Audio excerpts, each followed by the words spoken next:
This is a Ben Frank Connection presentation.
What is going on, everybody? We are here live for nobody. That's cool. Friday night Smackdown. I try to give that like 5 to 6 minute song to give everybody time to join in, start chatting. It seems like a lot of people join in, hear the music, and see the stream starting screen and just leave. So maybe that's the problem. I don't know. We'll experiment. We're still starting off, see how it goes. But thank you, everyone, for joining in, hanging out with us here tonight. We got a lot of cool stuff going on with the channel. I'll get all the housekeeping out of the way right now. Currently out right now, episode with Matt Mikowski. Interview is out as we speak. Last night's Tornado Tag is out from 2024 for 2024 wrestling predictions. We also talked a little bit about PPW and had a special guest on, Ricky Price, to come on and talk some pro wrestling with us and a little bit about his career. Just also dropped a vlog, so the vlog's out. That's a lot of fun. The next two vlogs are I like them, but I think it took me a while to make them, and I didn't add like an intro and an outro a little for the most part. I did an intro, but I didn't really do an outro. Just sometimes mental health space gets in the way, but I think I think the footage in it is really, really good. But as a vlog, I think more or less you're going to watch really cool footage from matches. And that's pretty much it. But I don't think you get much insight in this vlog here, but we'll see what we can do. But I was going to say who's in the chat, but we got nobody, so can't really go that route right now. Tonight's card, I don't really know much about it. It's Smackdown. WWE doesn't really put a lot out when it comes to what's coming to their show that night. I'm checking their Twitter as we speak.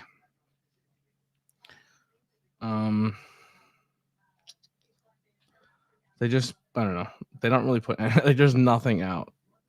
The first post about anything active right now is, oh, I'm an idiot. That's why. This is a best of show tonight. That's why they're not doing anything. So we're going to go through the best of 2024. I guess we'll talk about if we liked it, disliked it, if it was a good moment. But tonight's chat was initially supposed to be just come in and hang out and chat and talk and bullshit a little bit and give people a place to hang out on a Friday night. But we'll see how it goes. Very, very talkative today in the chat. Oh, we finally got one. There's Parma. I was losing hope, brother. You know what I mean? Tonight might be a sad stream. Tonight, I think we hit a real good streak. We got one person. Yeah, we got one person. We got one person. We've had a good run. We've had a lot of people watching, commenting, liking, the whole nine. I think tonight we hit that wall. Tonight might be our first stinker, right? Tonight, yeah. We'll see how it goes. Can't win all the time. I'd like to, Is your mic on? Is my mic on? Oh, it is. You weren't speaking. I think I was close to it. I'm just trying not to sound congested for everyone's ears. Appreciate that, man. Well, actually, pretty soon I'll be putting the links out. So if you want to jump in, or you don't even need a link, you can jump in whenever you want. And we'll talk a little bit about. You can just creep in the background. Creep. Yeah, just keep it on the down low. NXT Level Up has a best of. That's pretty cool.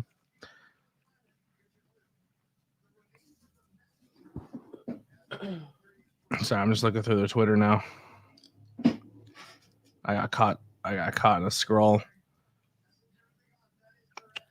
I keep thinking today's Monday. I'm thinking, oh, there's the Hard and Soft podcast. They were just live going over their end of the year stuff. If you guys want to join in, I'd love to have you on. You can promote your channel. I don't have a lot of people to promote it to right now, but I'd love for you to come in and talk about your channel, and we can bullshit a little bit. So if you're down, I know you guys just recorded. The door's open. You're more than welcome to come in and put over your shit.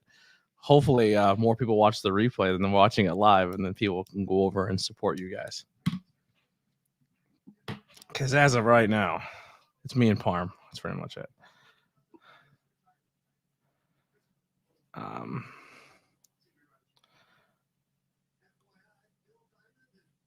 Wow, that's pretty.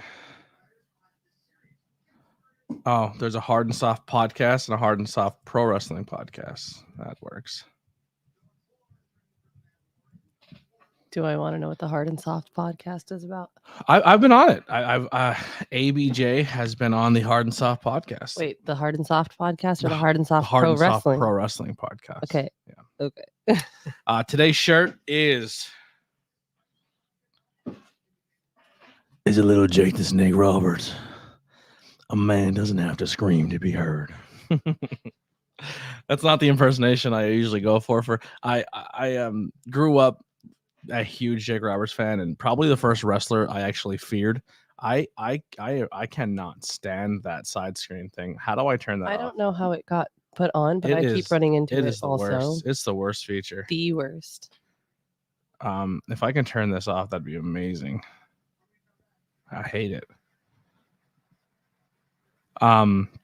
Yeah, but he was the first wrestler I really feared, and I didn't know anything about him. And then as I grew older, I watched him like obviously fall apart and go through everything he went through, and then watched his dark side of the ring and stuff. And then I heard listened to his podcast on Rogan, and just like his voice telling some of his traumatic stories was just like embedded in my brain forever. Like it's bad. Not like on a funny level, but just like his voice that terrified me. And he's just like, and my stepmom walked in the room when I was sleeping, and I was like, Jake, stop, I can't listen to this. And I heard him telling the story of Macho Man. I peppered the fucking shit out of that snake and it bit me. I said, cocksucker. It's just like, I love it. I fucking, Jake's the best. I got to meet him once. He's the only guy so far at a con that I've been to, and I've met a lot of talent and a lot of professional wrestlers. And this is not saying that I don't think any of them are any more famous or popular than anyone else, but I've never been in a con where I just couldn't stop looking at somebody. Like I was just fixated on what was going on over there and just kept staring at him. And I was like, bro, I kept talking to Mike Skyros and Philly Mike and Riley. I was like, yo, that's Jake the Snake right there. And they're like, yeah, who cares? I'm like, I do. Like that's fucking Jake right there. Like I couldn't stop looking at him. Yeah, I'm a huge like Jake's probably is right now. There's two other people, Jake, Sean, and Mick Foley, or like three guys that I would mark out if I was in the same room as them. The other two guys would be Rick Rude, Mr. Perfect, Roddy Piper. Well, yeah, and I'll never see them in person ever. So that unless we cross over one day, if that's a real place, I'll let you know. But yeah, that's essentially the limit of my people I'm super, super into. I met Jake on the cruise 2 years ago. He was really cool. Yeah, he's awesome. Kai in the chat. Welcome, Kai. Kai, we were just talking, man. This one might be a rough one. Not a lot of people joining in, hanging out, chatting away. But if the hard and soft team decide they want to show up or not, that's fine. It's up to them. They just got done doing their own stream. Click on that link. Head over to their YouTube channel. Give them a subscribe. Go hit a thumbs up on their last video. Let's show the power of the ABJ community. So all two of you get to it. Oh, I almost threw a cup on the floor. But yeah, we got some new merch. New merch coming out. I think I just stepped on a noodle. I did. So Kai, while you're here, I'll show you first. So Lily made, and I know we talked of Harry Potter and everything going on and how we're going to make Harry Potter logos. But I said, I need a Harry Potter logo that shows that like I'm more here for the acting and the movie itself and not so much what the creator is about, right? So we went through and I'm trying to think of like how can I represent that and be supportive. So this is a variant of the Harry Potter logo. It's loading now.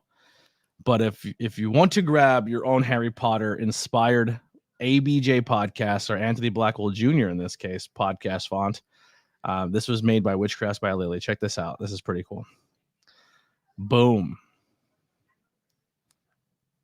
It's a FJK Rollins. That's what I'm talking about. We're showing support to our people, but also talking about a franchise that people like. That movie review will be coming soon for the Harry Potter, but we do have them in every house color, but we also made a Pride and Spider one, so you can still feel that, we're still showing you love and support. You know what I mean? I thought it came out really cool. I thought she did a really good job on that. The house color ones are really cool. She has to adjust the Hogwarts one a little bit later. Because it's just never good enough the first time, but that's why they call it a draft. Yeah. Until, then the second draft and then the third draft. But I made like 8 of them. 10 of them? 10 of them? 10, yeah. I'll show them all off. I did 2 of each house color. Yeah, a light variant and then a dark variant of each house color. And then I did the Hogwarts itself, which again still needs has a few adjustments, Yeah. tweaks that need to be made, and then the Pride one. Yeah, they came out good. I was at a con and met Chavo. I was supposed to work a show at Chavo WrestleMania weekend, but he was unable to make it. If you put a fuck J.K. Rowling in the same font, I'd 100% buy it. All right. I got you, boo. I got you. She'll make it up for you. I met Jerry Lawler a ton of times.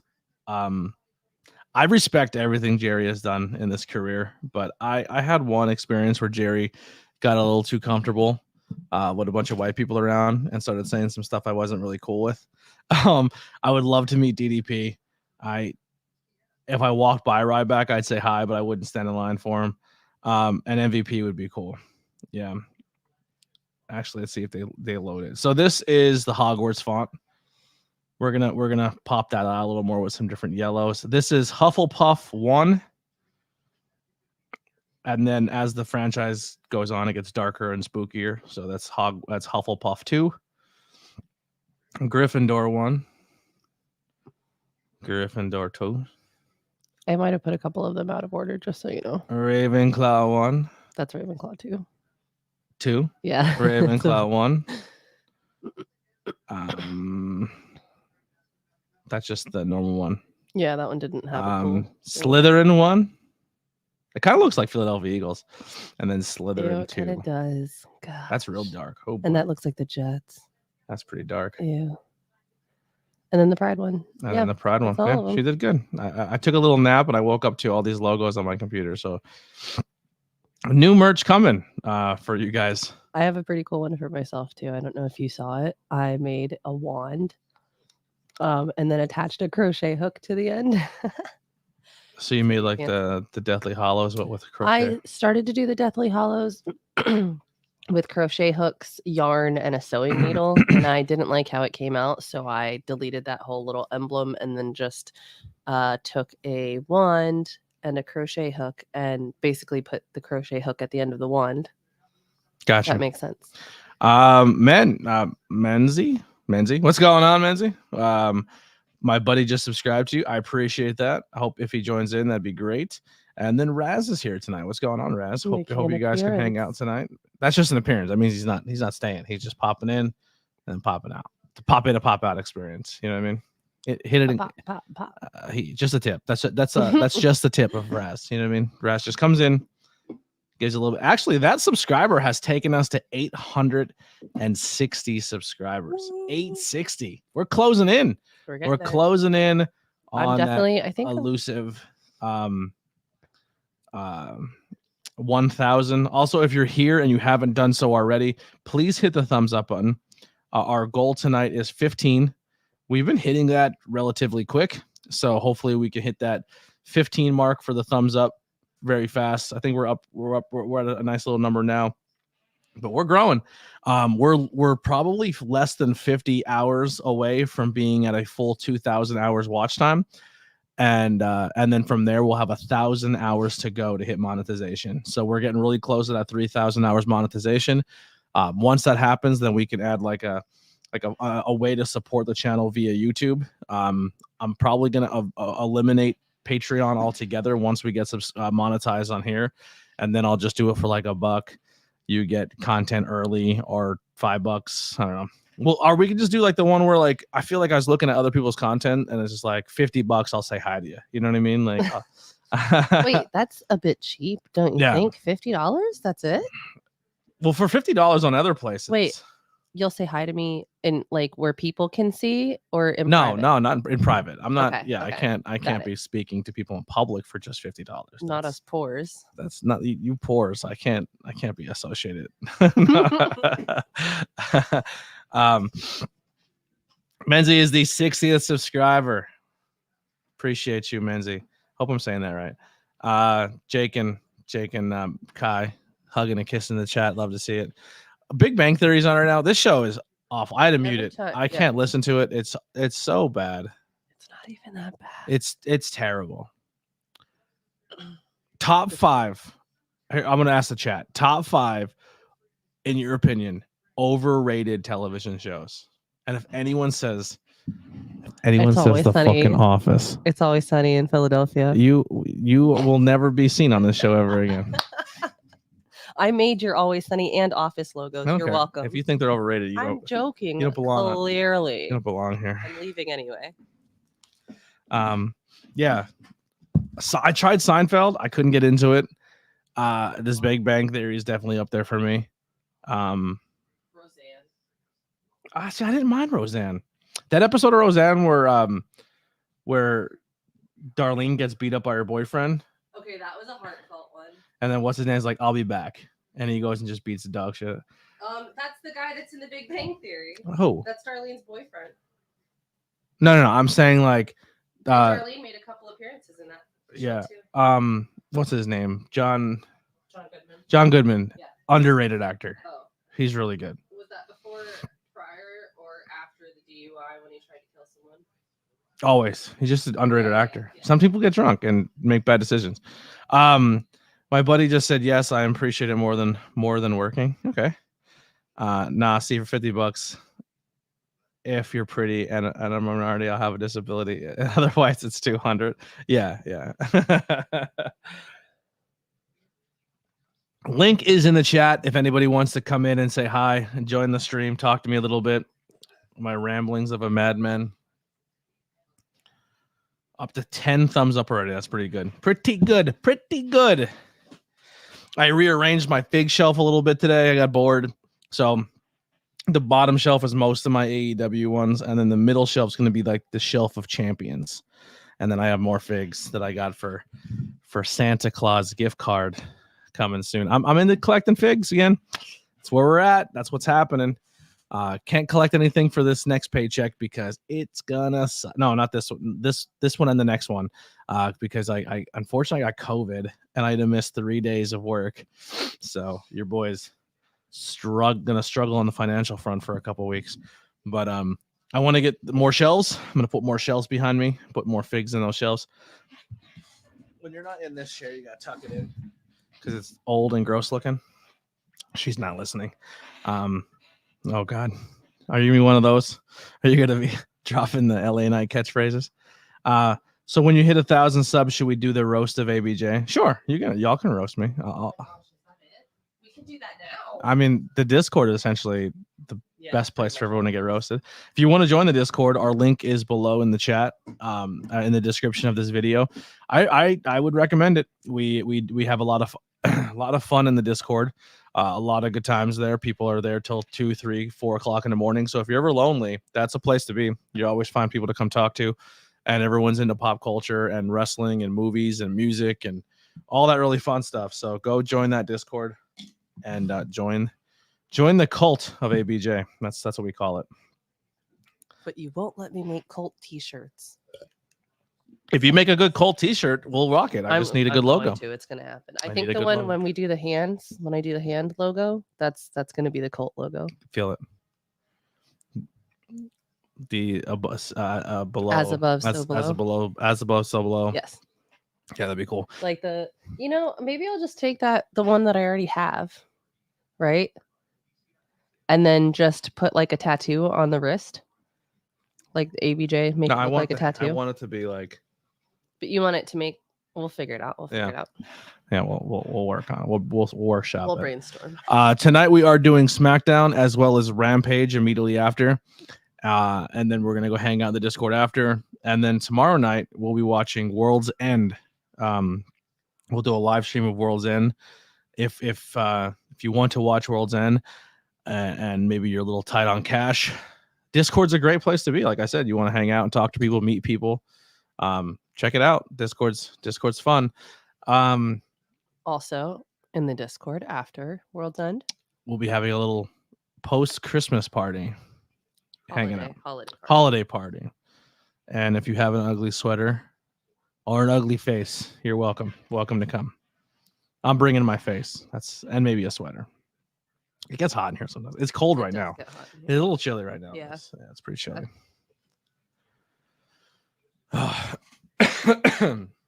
Vicks no mess. Do you ever just put Vicks on and like freaking love forget how amazing it is? Oh, you're Spanish. You like, I've put it on everything. yeah, Vicks is Put it for- on your feet and then put socks over. Oh my gosh, it's such an amazing experience. Really? Yes. When I worked with a bunch of Spanish people, Vicks was like their cure-all for everything. It's like have you ever watched My Big Fat Greek Wedding and the dad uses Windex on everything? It's like that for Hispanics. Like they put it on pimples. Yes, because it pulls everything right out. I've seen them put it on like, I don't think they put it on cuts. That'd be weird. No. If they're sick, But they like live in it. even if you're sore, like using it like biofreeze, you know what I mean? Like I have like 3 tubs of biofreeze. I know you should. We should. Yeah. I don't have an ugly sweater, but I have an ugly face. Welcome, Steven. Welcome.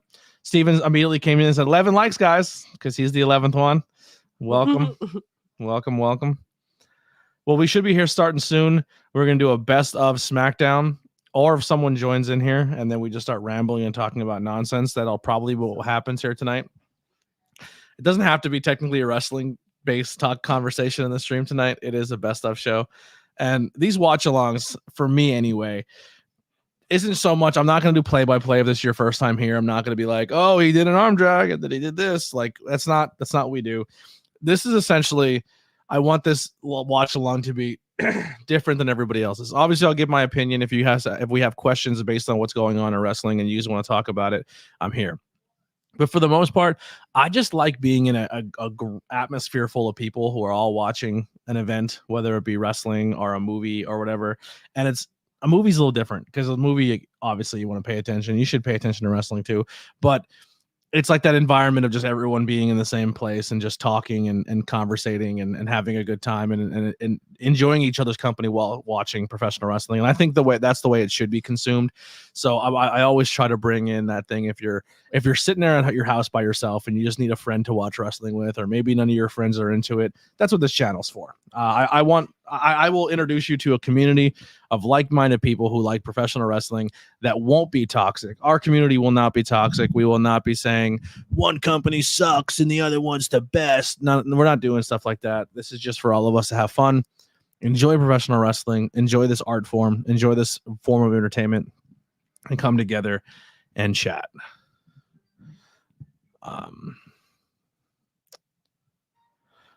Is this like a window? Oh, this is a paint commercial. Not at all. Where we saw that going. I was like, everything's dirty. Like, the whole thing is about cleaning. So why does this have anything to do with paint? Because it's the color of life. This is a weird commercial. Oh, it's for kitchens. It wasn't even for painting.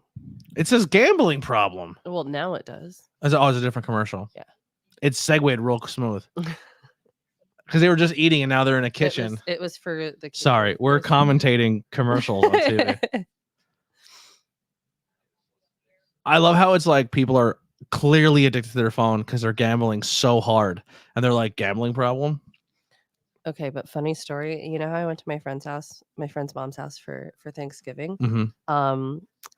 My friend's sister's boyfriend was like under the kitchen table on FanDuel and like, do you know how the game's gonna go? Oh my gosh, I have so much money on this game. And I'm like, dude, it's just Thanksgiving dinner. Can we just 5 minutes?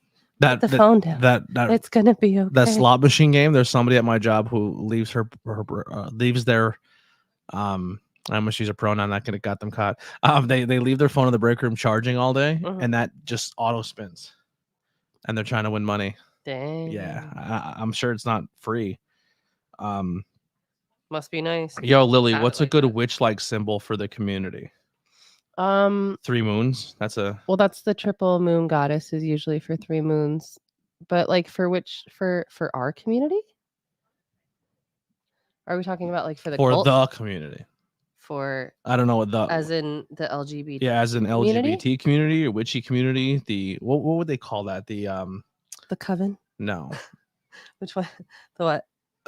Not like holistic, but like what do they call those stores? What do they call those stores? Oh my gosh, don't do this to me right now. Not spiritual. You've got me so. There's a special name. It's not holistic. No. Like an occult. No. There's like occult shops, but this I wouldn't say it's not a occult shop. It's a metaphysical store. Metaphysical. Metaphysical I'll give you that store. one. I'll give you that one. Like when you go to those witchy stores and you buy crystals and like the ABJ community. Oh, a pentagram because daddy. Yeah. I don't know actually. Well, we're looking I at could doing do a the rune that means community. I could make you a bind rune. That would be so cool. weird. And it is starting. Added an 8-man tag for World's End. Claudio, Danielson, Briscoe, Garcia versus Brody, Rush, Lethal, and Switchblade. Jesus Christmas. That's too many matches.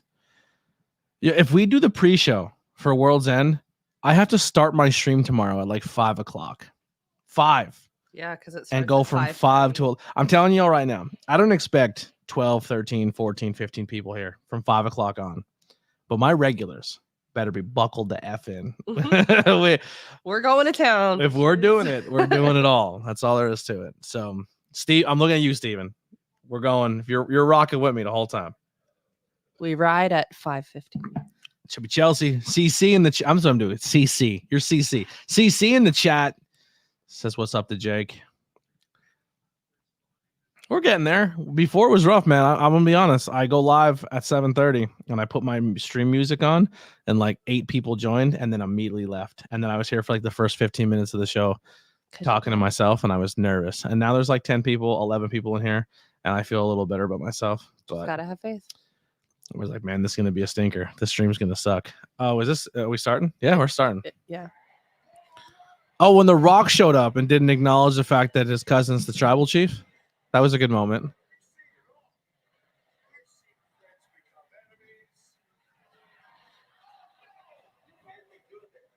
King Cuerno's a dick. That's him? Yeah. Sheesh, without a mask, it's so different.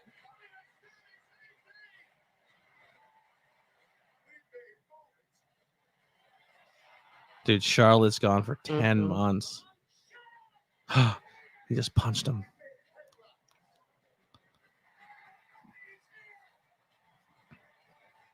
You have to watch that pay-per-view. I do still have to watch Yeah, that for was sure. that was really good. I feel like that would really get me excited.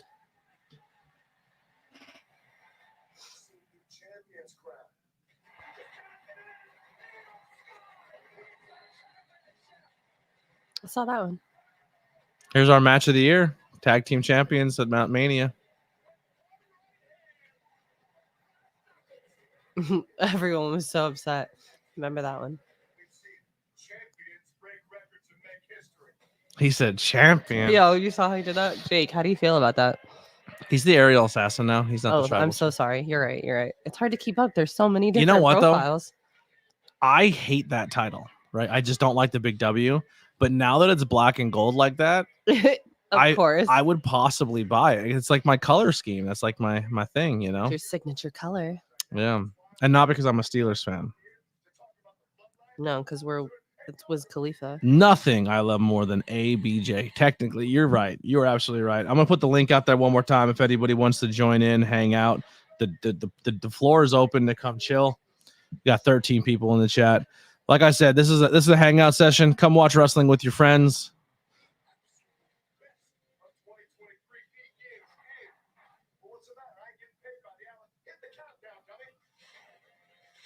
Oh my goodness, this is gonna be rough to watch. Yeah. Oh, they're doing it like a fucking NFL game day. Mm-hmm. Oh my goodness. Yikes. It's gonna be a long 2 hours.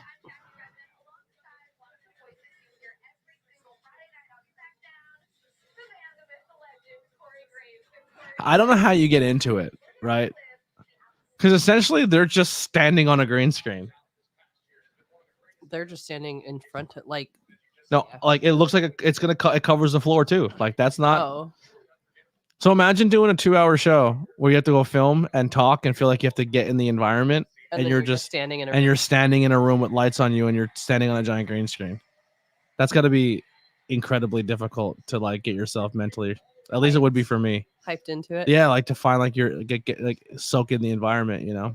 I feel like it would be rough because there's no one there. Like energy wise, like you have to bring all of it. Well, no, like so I've done a news thing. You know how you have to do those stupid news things. We have to sit in the couch and talk to some like guys on PA Live, and the set's cool.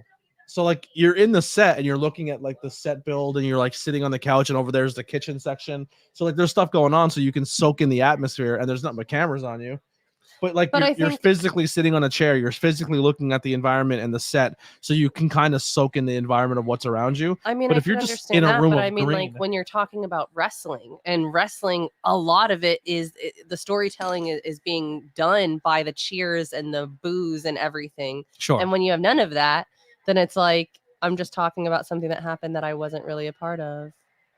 Do you know what I mean? Like that I'm not currently I don't know if I'm making sense. I feel like it would be more difficult with less people there. You're saying they're just in front of the green screen. That's even worse. I couldn't do it. Here's a question: Does this win for Sikoa? Solo Sikoa, is this a big deal, right? And the reason I say that is because Cena has been in and out for a while, but it seems like every time he shows back up, he's passing it on to somebody else. But he's passed it on to somebody else like 6 times now. You know what I mean? Like he comes, he gets crushed by Taker. He comes, he gets crushed by this person. He comes, he loses to this person. He comes, he's become almost like, I'm going to show up and lose. But I feel like all it's doing is diminishing the name of John Cena. You know, I don't, unless I'm way off base with that, but it's just becoming like, oh, Cena's showing back up. So yeah, he's losing this time. Like, who is he putting over? You know, like I remember people like freaking out, like, "Yo, Solo beat John Cena," and I'm just like, "Yeah, but that's been John Cena's MO now for a while. Like he shows up and he puts somebody else over. But this guy's a 16-time world champion. Like he's a big deal. I don't know. Let me know what you guys think of that take in the chat. I'll make sure I'm see if I'm way off here. All these streams are always better than the actual shows. I appreciate that. Not watching SmackDown, but I am playing WWE 2K with some friends, but still here to support. That's awesome, man. I have yet to play that game online. I don't know how good I would do. I didn't really dive into 2K23. I was going to do a universe mode and stream it, but I feel like at this point in time, I might as well just wait for the next game. And then when the new one comes out, I do a universe mode there. But I don't know. We'll see how it goes.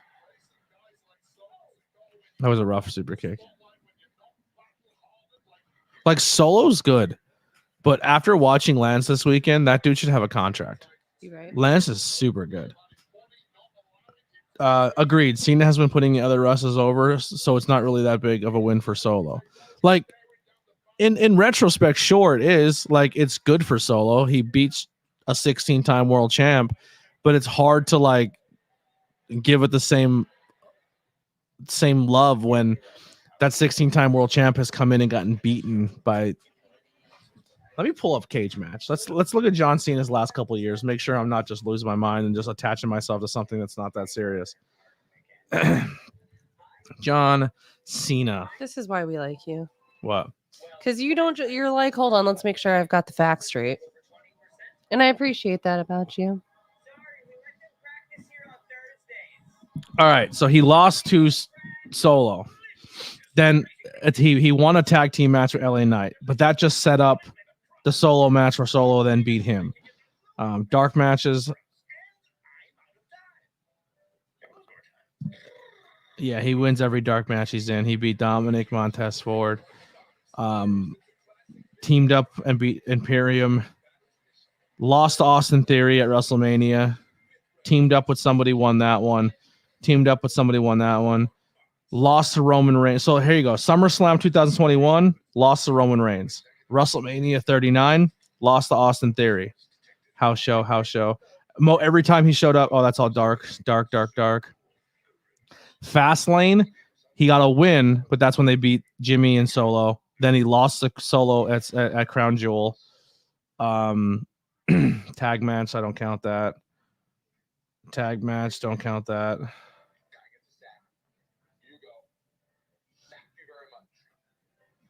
The Fiend, WrestleMania 36, beats John Cena.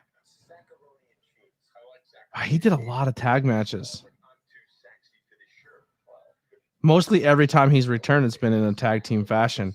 But every time he's wrestled solo, where it's John Cena one-on-one with somebody, I don't think he has a solo win on a pay-per-view. Here's a question, and I know nothing, but could that be because he doesn't have the time with the rest of his like other careers to actually? Yeah, 100%. story, He's coming and there's nothing wrong with that. He's coming in knowing he's not going to be there all the time, so Right. he's not going to take a win over someone who has a push. And his theory is I'm going to come in and put somebody over so they become the next big thing. The problem is when every time you come in a one-on-one match, it's almost like it's becoming to the point where we don't believe that John Cena is going to win. Right. He's going to lose and put somebody over. Right. He kind of loses that luster of like, oh, here comes John Cena. This dude's the man. I got you. If you have John Cena on your team and you're doing a tag team match, statistically, you're not losing. You're winning every single one of those matches. And if it's John Cena versus somebody in a house show where like it's not televised, John Cena sent the crowd home happy. He's beating everybody. But when it comes to like pay-per-view John Cena,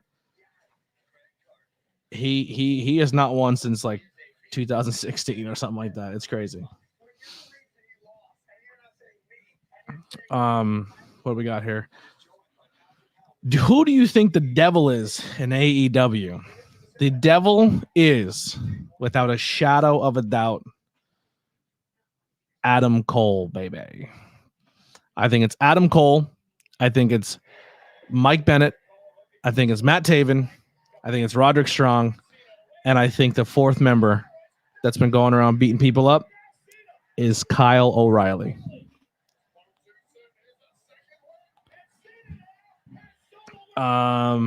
Dynamite beat Raw in the ratings for the first time by at least 15. Well, Raw was a pre-taped holiday show, and I think it aired on Christmas. So not many people are watching Monday Night Raw on Christmas, especially if it's nothing that they have to pay attention to because it's a recap show. And Dynamite was a go-home show for a pay-per-view that's happening this weekend. So if you want to say we did it, you can, but it looks rough. It's not realistically, it's not a big win, you know. AEW is really good to come up with these pay-per-views. I think Adam Cole is the devil. If it is Adam Cole, that will suck. He isn't a big star. I'm sorry, who said that? Are you Why are they crazy, here? Big heart? Adam Cole is not a big. He has been a world champion in every company he's ever been in. But he has had injuries since being in AEW. He has the biggest storyline with biggest and best buddy storyline with MJF. They're both the biggest heels in professional wrestling who became baby faces and became best friends. So you knew one of them was going to double cross the other, but you just don't know how or when. I think Adam Cole is the clear-cut choice to be the devil. But to say he's not a big star, that's nutty. We might have to have you come in here and talk about that. That's a hot take. Fighting words. Fiend versus Cena was a cinematic match. I agree. I thought it was terrible. But yeah, RIP Bray Wyatt. Just sent you something on Discord. Let me have a look.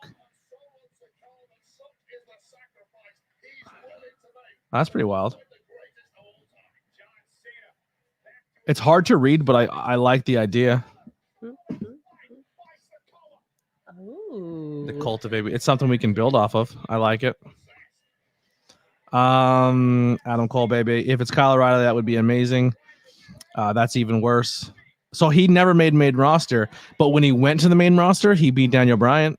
He beat him center of the ring. He was the most dominant champion in NXT the entire time he was there. He was part of the biggest stable in NXT the entire time he was there. He's been an ROH champion. He's been a Pro Wrestling Guerrilla champion. Adam Cole is a very accomplished professional wrestler and is one of the best in the world. You give him a microphone, he will go toe to toe with anybody in front of him on a mic. Yeah, I don't know, man. I think Adam Cole is very good. And you have to think of this too. Adam Cole dominated NXT when NXT was probably at its best. So during the black and gold era, Adam Cole held that shit down. Plus he's been trained, like he's trained in the Northeast area. Like his original roots of professional wrestling is CZW. You know what I mean? Like He's from Lancaster, Pennsylvania. CZW. I don't know, man. He wrestled at WXWC4 in Allentown. Went to Evolve. Dragon's Gate.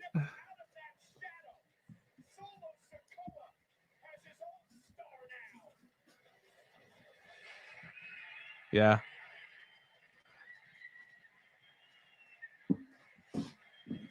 The Panama Sunrise? Are you crazy? Crazy. We're gonna disagree on this one. All right, so John Cena lost Solo Sikoa at Crown Jewel. Big moment. Leon the King, what's going on? Yeah, this is a pre-tape SmackDown, so we're kind of just going over it. Like the biggest thing we talked about here is this is a big moment, right? John Cena returns, wrestles at Crown Jewel. Let's say what it is here. He went to Saudi Arabia and got a huge payday because anyone who wrestles at these shows, the Saudi government writes you a check and puts as many zeros as you want on it. So he didn't do this for the fans. He did this for a payday, and he went and he went over and put a Solo Sikoa. But we just looked at his cage match. When John Cena wrestles one-on-one at a pay-per-view, he's lost almost every time for the past 8, 9, 10 years. So was it a big moment? Cool, sure. For Solo, I'm happy for him. But John Cena doesn't do very well one-on-ones and pay-per-views since going to Hollywood and coming back.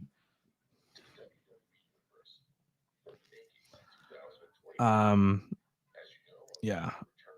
Panama Sunrise is amazing. Here's the only problem I have with Adam Cole, and this is the way he's been booked, and this is the way it goes down. He has to hit his finishing move way too many times for him to win with it. I will give you that with the Panama Sunrise, or even his knee. It just takes he has to hit 17 of them. He's never really hit once and then wins it, which kind of sucks.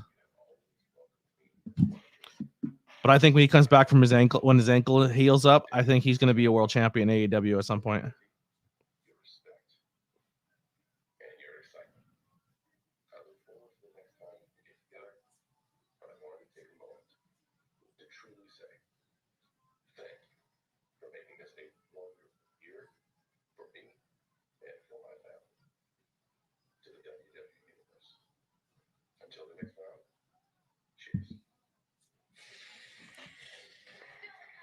Yeah, he has a spam finisher. Takes too many finishers to win.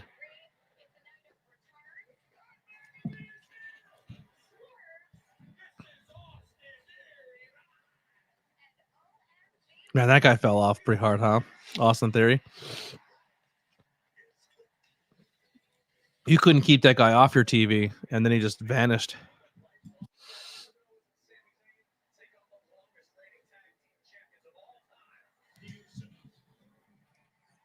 And that is the moment where the tag team division died, unfortunately. Kevin and Sammy won it. They defended it a handful of times and then lost it to Judgment Day, and then it fell into the shuffle. And it seems like the tag team division has been rough ever since. We will be live for day one, and we will be live for New Year's Evil. So we will be live for both those shows on Monday and Tuesday, as well as Dynamite.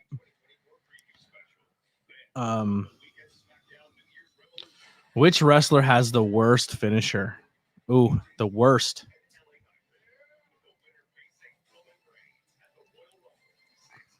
I think we have too many spears in wrestling. Too many top guys have the spear. I'm not saying it's a bad move. I'm just saying I'm sick of seeing it as a finisher. The spear will be the super kick in the next 10 years. I can tell you my favorite move in professional wrestling. I have to think on the worst. Someone sell me on why they think a move is the worst move and all.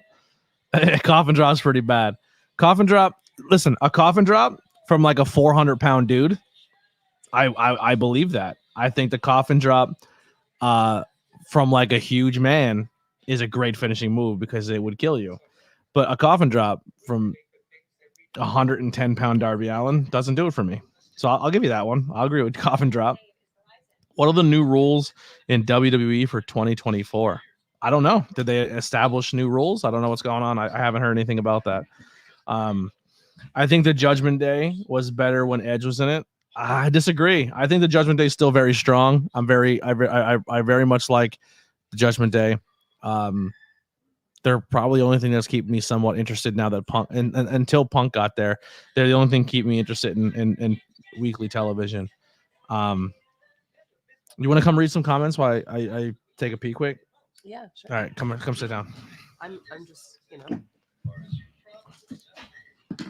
building bind rooms for things and such. Trying to make us little cult logos. I feel so accomplished because I'm reading while he's going to the bathroom. This is just one step away from reading comments while he does Xbox. Hi, Steven. How are you?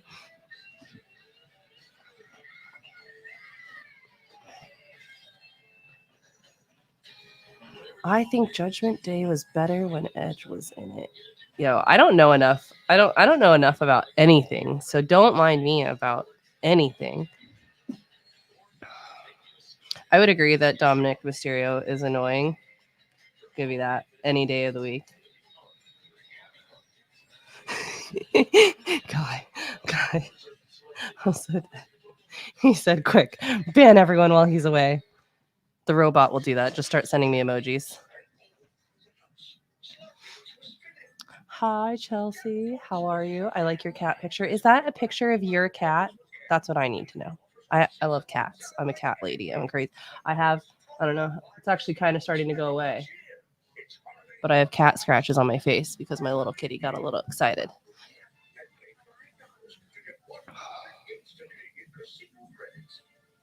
Love that. I feel like I don't think that he's that much taller than me. But then I get up next to his mic and I'm like, let me just reach for it. Looking silly. That's what I do best. So Kai, I'm working on making some a bind rune for an A plus a B plus a J. And see if we can make that into something cool for our little cult logo, Cult of ABJ logo. What's your favorite video game if you play? I don't play many video games. Today I played Spyro because that's my jam. It's been my jam since it came out when I was a kid. And the only other thing I really play is Animal Crossings on the Switch. All right, fuck off. Do you want to play some Xbox? Do you want to? That's my headphones. Oh. Yeah. Rude. Can I get my chair? You can have your chair back. Nothing else. Give me my rooms. Sorry about that. Sorry, guys. I put you guys through that. You gotta read what Kai put in there. Oh, what did Kai put? Quick ban everyone while he's away. Imagine that. What we got? Dominic, Jamie are so annoying. That's because they're doing their job. That's exactly what they're supposed to do. They're supposed to annoy you. Don't mind my buddy. He's insane. Chelsea said that the cat in her picture, in her profile picture, is her cat. I think I think Chubby Chelsea is the name of the cat, and that's a boy. Oh, well, in which case I apologize. Yeah. I am not assuming anyone's gender. Yeah. Chubby Chelsea is the cat name, and that's just the screen name, but I believe that's a guy. Fair. Yeah. I could be wrong. Quit playing Call of Duty, Anthony. It's I'm not playing. The controller is turned off. At the moment.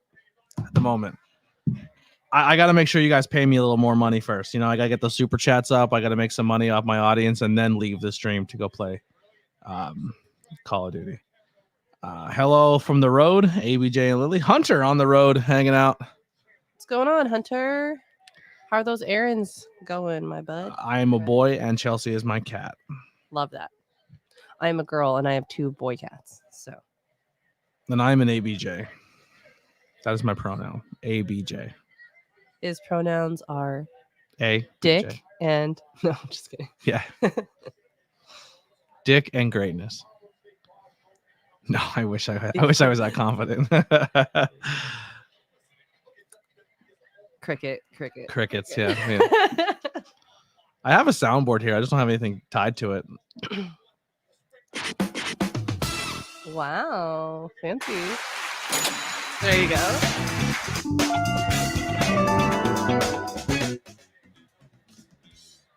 Yeah, we gotta. Wow.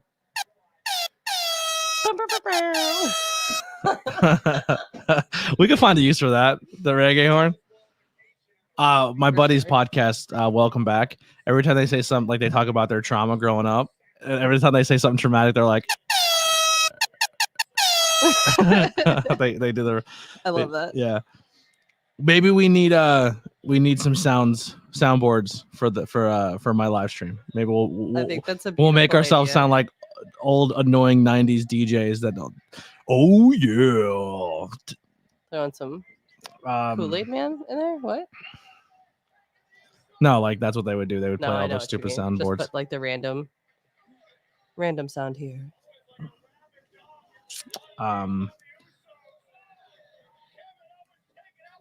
Let's get you a slide whistle. Yeah. Send me them. Send me some soundboards and we'll put them in I'll throw them on here. Maybe get some wrestling ones, like a what? Oh my gosh, can we just please get the edge, that little. And maybe if we have like I'll have a set of set on there of like someone donates, you get like you get a I'm sound not or here something. to make friends. I'm here to make Yes, money. I need that one. I'm not here to make friends. I'm here to make money. Cat Dog Duo says hello. Welcome, Cat Dog Duo. Are you first time here? I've seen. Are you a pro wrestling fan? What do you like here? Big Ben Bittner in the house. What's going on, bud? Welcome to the stream. We're getting some new people here. Some new people popping through. Thank you guys so much. If it's your first time, hit the subscribe button. I'll kind of give you my spiel quick. This is just a place where we come watch wrestling together. I think watching wrestling with a group of friends is the best way to do it. Not everybody, it's hard to find friends who are into the same thing you're into, and this is what this community is about. The ABJ podcast, as well as this live stream, is I'm not going to do play-by-play. I'm not going to be like, oh, he hits him with a clothesline. He does this. He does that. You're not getting that from me. This is just a place where we all come together and we hang out and we talk pro wrestling. Also, if you need a community to hang out with, the Discord in the bottom, in my links below. If you like pro wrestling, you like pro wrestling minded people as well as pop culture minded people. Our Discord, I guarantee you will find your family. You will find people to hang out with. We'll be doing a live stream tonight for this and Rampage. We will also be doing a live stream tomorrow for World's End, and then Sunday. I really can't go anywhere, so I don't have plans. I probably don't have COVID anymore. I don't want to waste money on a test. You just were positive like yesterday. You got 5 days of isolation. But I'm isolating still. So I will say this: Discord wise, for the New Year's, if you have nowhere to go, nowhere to be around, you don't want to be bored, come on the Discord. We'll watch the ball drop together in Discord and celebrate New Year's together. Can we put on Forrest Gump and then celebrate the New Year with Lieutenant Dan? Sorry, Lieutenant Dan, I ruined your party. She tastes like cigarettes. I always said, Forrest, if you ever became a shrimp boat captain, it'd be the day I got my sea legs. But you ain't got no legs. You ain't got. I love that movie. Lieutenant Dan. I love that movie. It's such a terrible, bad movie, but I watch it. That movie I watch it every single time. Don't you do me like that. It's one of those movies where it's on. I have to watch it. And I watch it the whole way through. It doesn't even matter where you pick it up from. Yeah. You can be halfway through. You could be 10 minutes till the end, but you still got to watch the rest of it. When someone's trying to get cocky with me on social media, I always hit them with the Forrest Gump wave.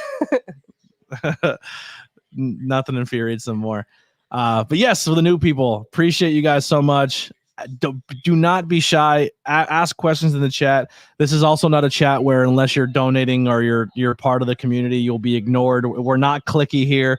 Everyone is welcome. Everyone is entitled to a conversation. So if you have any questions, wrestling related, or you just want to chat along, meet new people, this is your place. Here's the link once again. If you want to join the chat for a segment, come in here and talk a little bit with me. The only stipulation I have, though, is you must have a webcam on. And the reason I say that is I'm not some places do a call in. I can just put a number out and somebody can call in and say some wild stuff and be inappropriate and try to get me demonetized by saying crazy stuff. And then I have to take down the whole stream. I'm too lazy and I'm not going back and edit things out. And I don't have the technology to have a screen caller or a delay. So I'll do this where I'll put the link in so people can join in. But if you're going to say something crazy, your face will be on there. It better be your face. And if you say some wild stuff, that you're the one, you're the one eating it, not me. Yeah. Hit the like button and at least get 20. Where are we at now? What are we sitting at? I know we were 10 last time I looked. Oh, we're 17. We've already passed the 15 goal. That's great. That's fantastic. You guys are killing it. What's the moment we're on right now? Is it still the tag match? The Usos they just pinned, so I'm pretty sure we're done with that now. Yeah, that was for me a big moment. Sammy and Kevin winning the tag team champions at Mania. Converse Kid, Billy, get up in here. Click that link, Billy, and come talk to the people. I want people to meet you. I want people to see and hear your voice. Billy, the Converse Kid, right there. All of the music that you hear for the podcast, the stream start music, the intro music for every one of my shows. Is all the only time you hear music on any of my content that's not Billy's is the vlogs, because I have to find like 8-minute songs just to do a loop to put like the background music for the wrestling thing. So I just get like YouTube music for now. But the way Billy keeps sending me stuff, I'll probably have enough Billy songs that I could put in rotation there. I gotta get food, my guy. I would join. I'm literally listening to you as I get in my car. All right. Well, when you get home and you eat, come join. I'll be here all through SmackDown, and I'll be here for Rampage tonight too. So we'll be here for a while, but I'd love for you to come in and talk with some people and let them see you and put over your music. They are still doing the tag team. My bad. The only other moment that I think tops this, I was wrong. I won't say it unless they actually talk about it this year, but I think there's one moment for me when it comes to the Sammy and Kevin that top it. If you've listened to our 2023 moments, tag team or Tornado Tag Award. Yeah, the Tornado Tag episode. The TTs. Really need a logo for Hunter to promote his logos. Yeah, all my logos, like this SmackDown one you see down here in this corner, that's Hunter. Hunter has done a ton of my logos, as well as Lily, for a very long time. And Kai. And Haley, even though she's not here. Haley is the creator of like the main logo and the iced tea, chocolate milk, the 570 Keystone. Yeah. And some of Haley's logos also got updated by Hunter.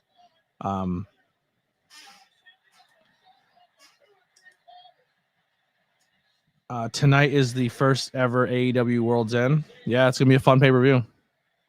Make sure, actually, I didn't fill my card out yet. I'm gonna do that tonight. Remind me. My AEW World's End card. Yeah, I have to fill it out. If you haven't done so already, go to digital.pro-wrestling scorecards. The link is in my bio. It's completely free. When you join and you make your account, in the top of the screen says factions. There's an ABJ podcast faction, completely free to join. And then you join our faction of people. You make your predictions for the pay-per-view. And we find out who wins. And if you're one of the people who wins, maybe we'll start doing some fun stuff that way with like giveaways or stuff. Can't do any giveaways for a few weeks here. I get paid bi-weekly, and these next 2 checks are going to suck, obviously, because I don't get paid for holiday pay because I'm still new at this job. And I missed 2 days because I got COVID. So money's going to be tight. But once I get some cash flow going back in, I will be doing giveaways. Once I get a car and I can get a better paying job, I will definitely be doing a lot more giveaways, because my pay right now is terrible and it's hard to get caught up the last 5-6 months not having work. Oh yeah, the Aloha kick. Stunner.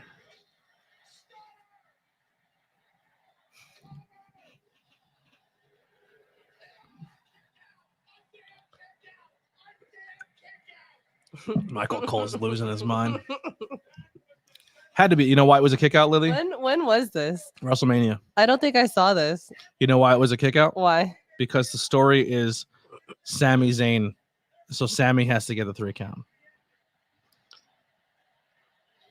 So because Wrestling Kevin soundboards. Owens about to get it, they kicked it out. Is that what you're trying to tell me? Are you saying we're Sami Zayn the one to cover him? He wouldn't have kicked out? Yeah, this is gonna end with Sami getting the 3, not with Kevin. Gotcha. Yeah. So this soundboard you sent me, is this can I download them to my computer? Because I'd have to upload them to my mixer.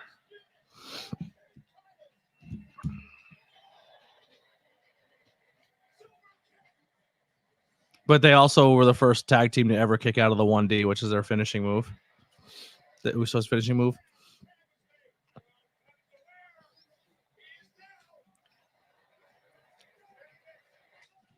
Yikes. And this is where everyone thought Usos were retaining. And then This is a good match. this is my first time watching. This to is be honest. what we gave match of the year. And this is, I believe, I could be wrong, but I think this is the first time or the first time in a long time where a tag team match main evented WrestleMania.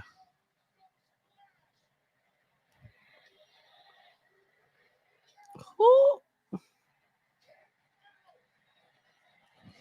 That little kid was awesome. It was a good match. This was the conclusion of the story, and it had nothing to do with Roman, which is unfortunate.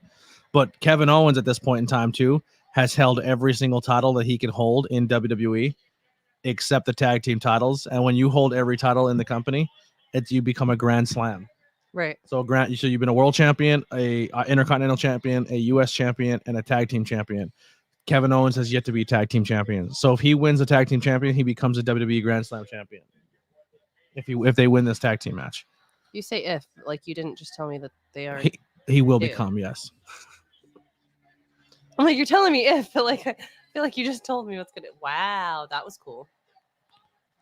And Kevin and Sami used to just wrestle in front of Okay, question. How do you crowds of, feel like, about how 12 that was people. sold? It was done well.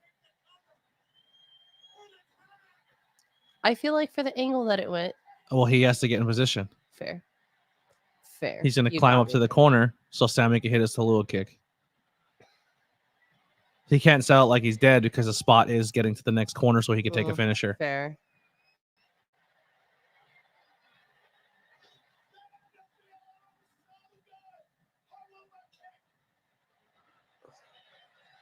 And Sami's been friends with him the whole time, and they turned on him.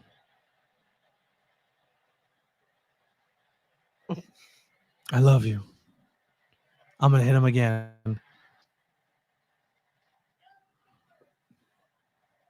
Sami was so over at one point that the WWE Universe thought that he would be the one to beat Roman Reigns and win the World Championship.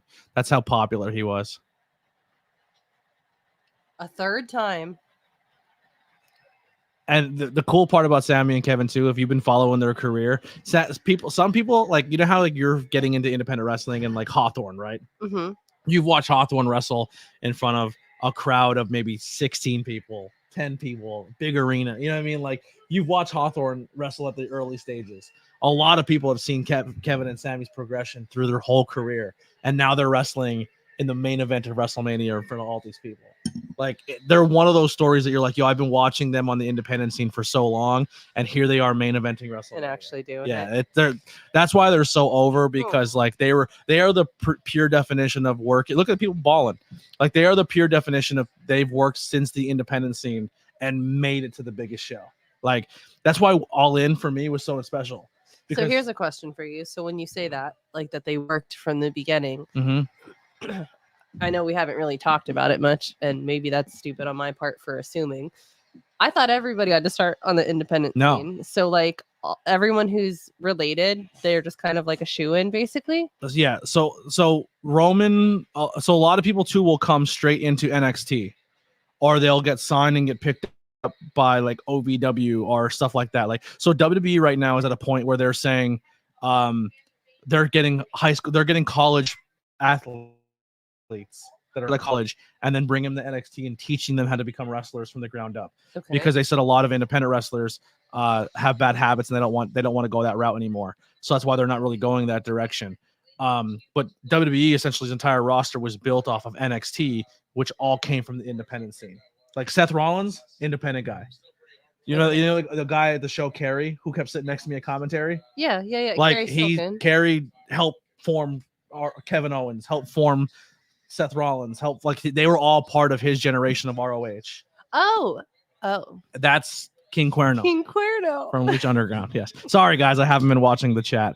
My bad, guys. This is honestly it's educational moment. It's a lot of fun for me because she's so new to professional wrestling. So, but essentially, Kevin and Sammy would be like, if we seen Prince Ahmed or Matt Quay or J.S. Hawthorne make it to a big stage. Got you. It would All In for like me all was of cool. The heart that's into it. Yeah, All In for me was awesome the because I like watching the independent scene and seeing Orange Cassidy and knowing they all came from our area.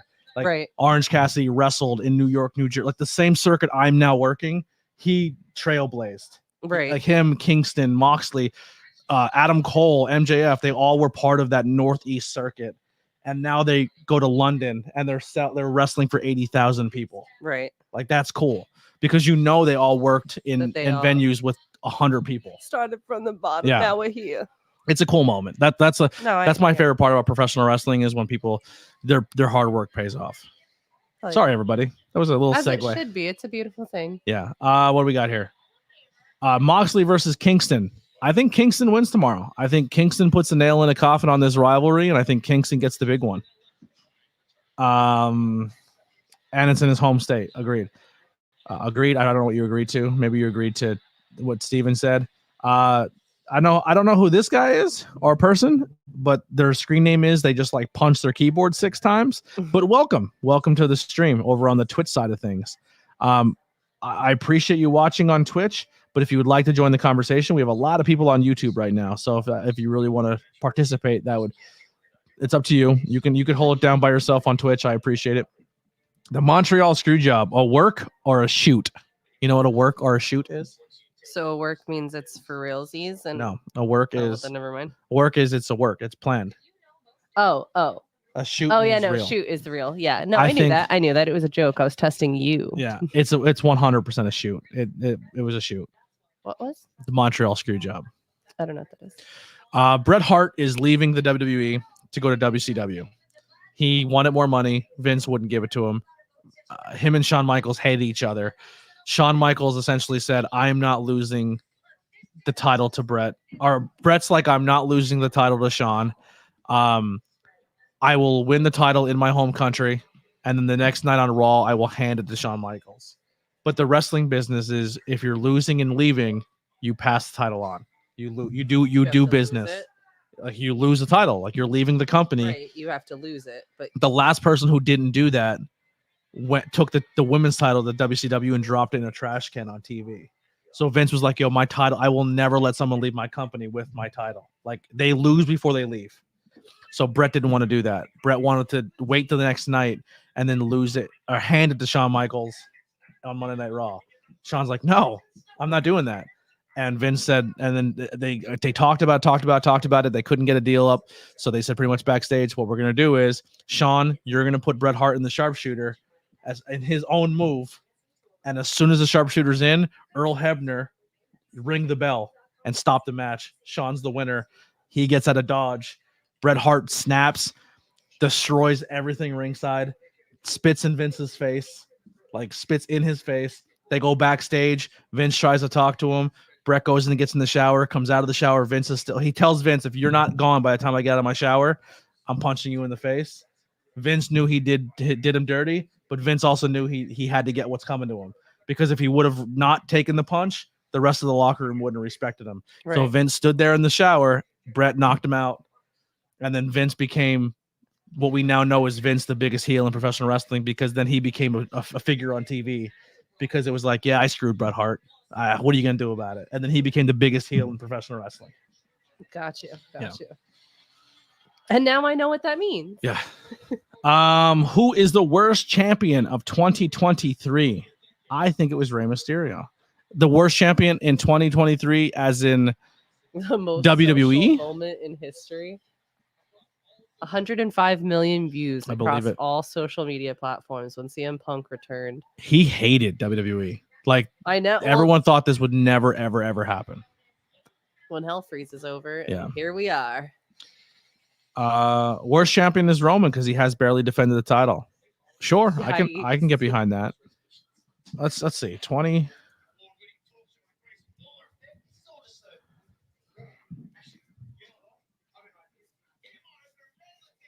Oh wow, I'm gonna ask it. Who's this guy? Grayson Waller. Grayson. He's really, really good, but he's like he's still finding himself. He's Australian, I believe, but he's really talented. Giving post game.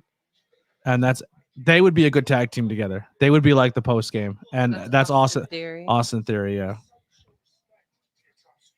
I can only tell because his shirt says Austin Theory Live. It's the only reason I knew that. It's not like I actually knew who he was.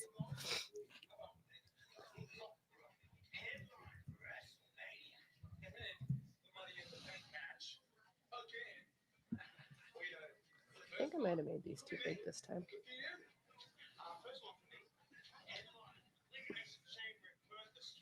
Oh, easy. Worst champion in 2023? I know this one. Easy peasy. Is it Rio? No, it's not Rhea. Oh. It is a women's champion, though. Oh, is it? Yep. I'm just want to make sure it was for 2023, and I'm not an idiot. I'm an idiot. It wasn't 2023. Wait, no, it might be. I'm looking at the other championship.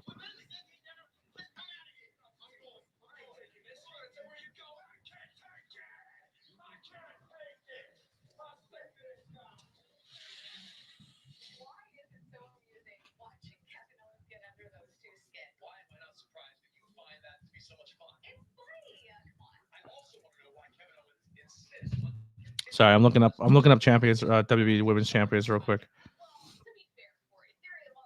Statlander's TBS title has been pretty rough. When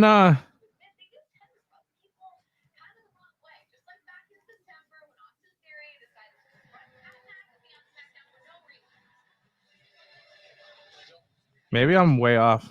Maybe she wasn't a champion in 2023.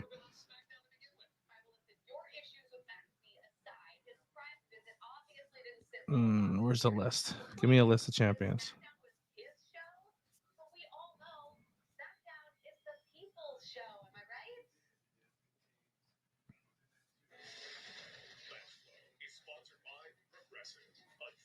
Oh, Rhea's held it the entire 2023. Yeah, so never mind. Yeah, she had it for The worst champion was in 2022, so I can't say she was the worst champion. I would say the women's division in 2022 was so abysmal between Ronda Rousey and Liv Morgan that it was just bad. And then they're like, Rhea, just hold it down. We have no one to wrestle you right now, Rhea, but just hang out. Hold that title for a whole year. This has been the year of everyone holds their title the entire time. Like Roman, Seth, Rhea, Gunther. Orange Cassidy, not so much. He lost it. He's held it most of it, though. Mm-hmm. He had it for a while.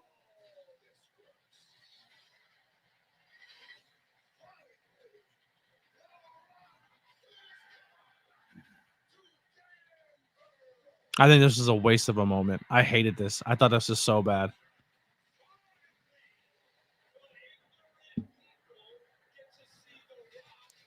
If you walk in to the WWE universe as The Rock right now, there's only one reason why you're there. There's only one reason why we care about. There's only one reason why you should be even showing your face is you challenging Roman Reigns. That's all we want to see. We don't want to see you beat up Austin Theory.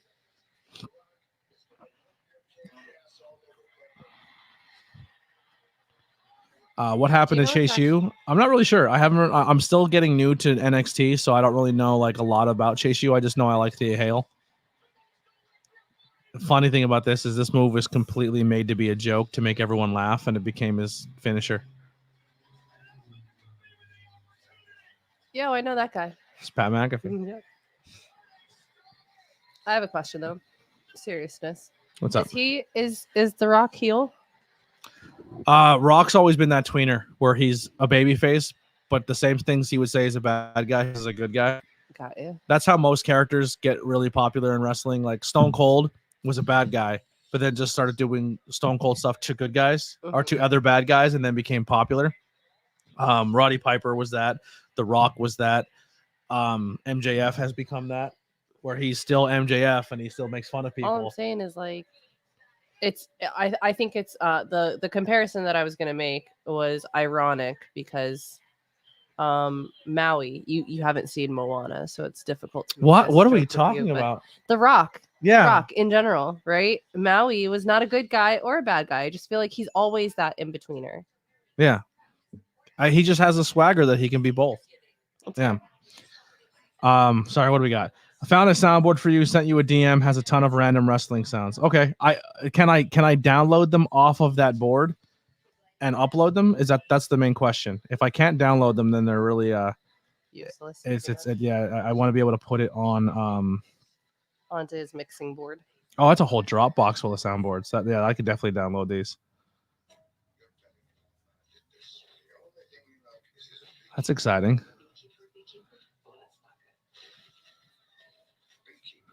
Love Piper and Stone Cold. She's referencing to something she knows in relation to wrestling. Yes, with Maui. Yeah, it's the best I can do. You're killing it.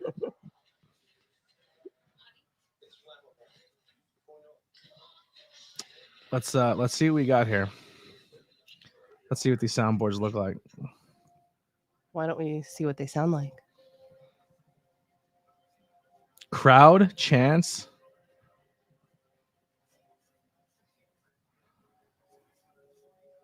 Oh, wow. There's a lot here. A bunch of crowd chants, boos. Wow. There's a lot in this board. Holy shit. Essentials.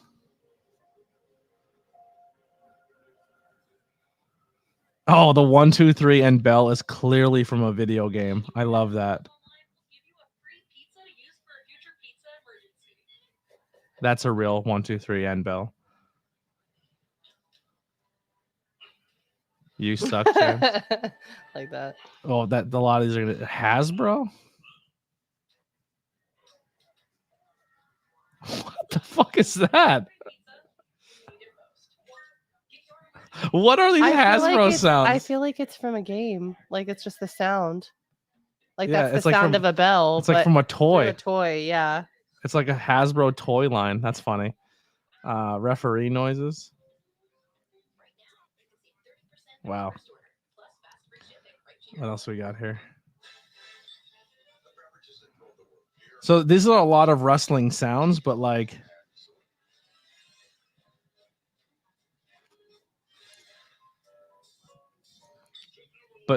I have to find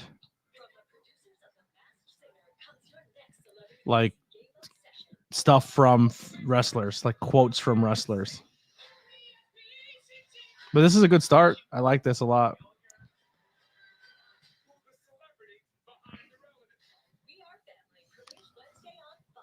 I don't think they never made a Hasbro game. It sounds like something from a toy.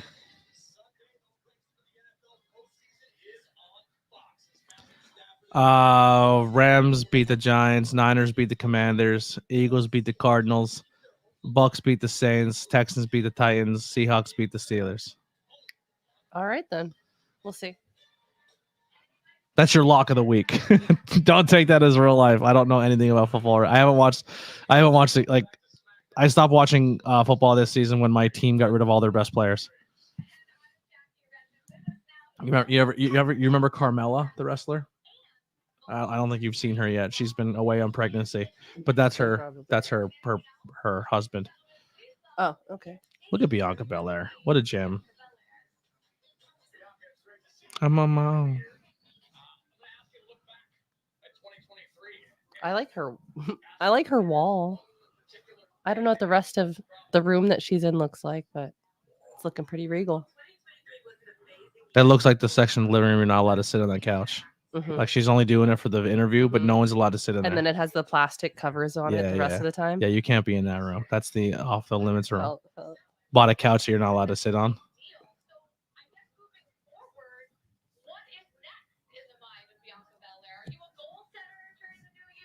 If I play like a full song, Steven, I'll get a copyright strike. But if it's just like a couple seconds or a clip of something, it's not. You won't get hit for it anymore.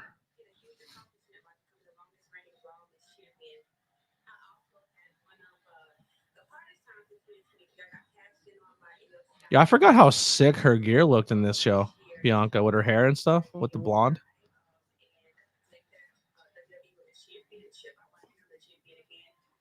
I always think Io's wearing contacts because when you look at her dead straight, her whole eye is black. But you don't until she turns her head, you can see the whites of her eyes. But her eyes are so big and like the black pupils, like they're monstrous.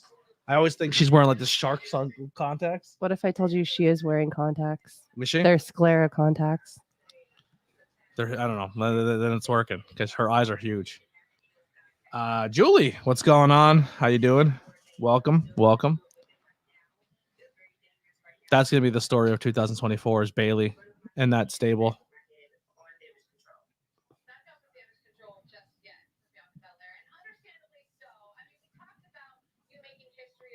Joe Panther from the Joe Panther Variety Show. What's going on, bud? How you doing? I'll try this again. I had no takers, but we have 18 people watching. Let's see if we can get a guest in. Come talk some wrestling. There's the link. Come on in. Talk. If you're a content creator or if you're someone who has something to promote, you can come in and promote. This is a crazy moment. So there's going to be, if they show the whole thing, there's going to be a little girl who comes out, her hours before the show, her mom died. Oh. And then she went to the ring with Bianca Belair. Oh. Yep. Something was hours before or the week of, or it was very, very recent. But that week of or the couple days before the show, that little girl's mom passed away. And then she got to escort Bianca to the ring.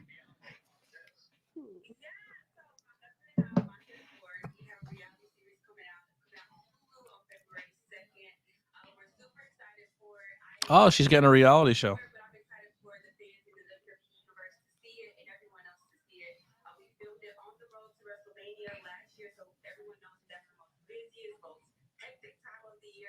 I like the reality shows, but the problem is they're so scripted. Like they don't let you see things unless they want you to see them. Right. So like the Miz and Maurice is so reality TV based. Like it's so fake, but Miz and Maurice are very entertaining. So it's a funny show. It's like, it's not a bad watch. So Montez and Bianca will be funny. They're supposed to do one with Cody and his wife, but it never came to fruition.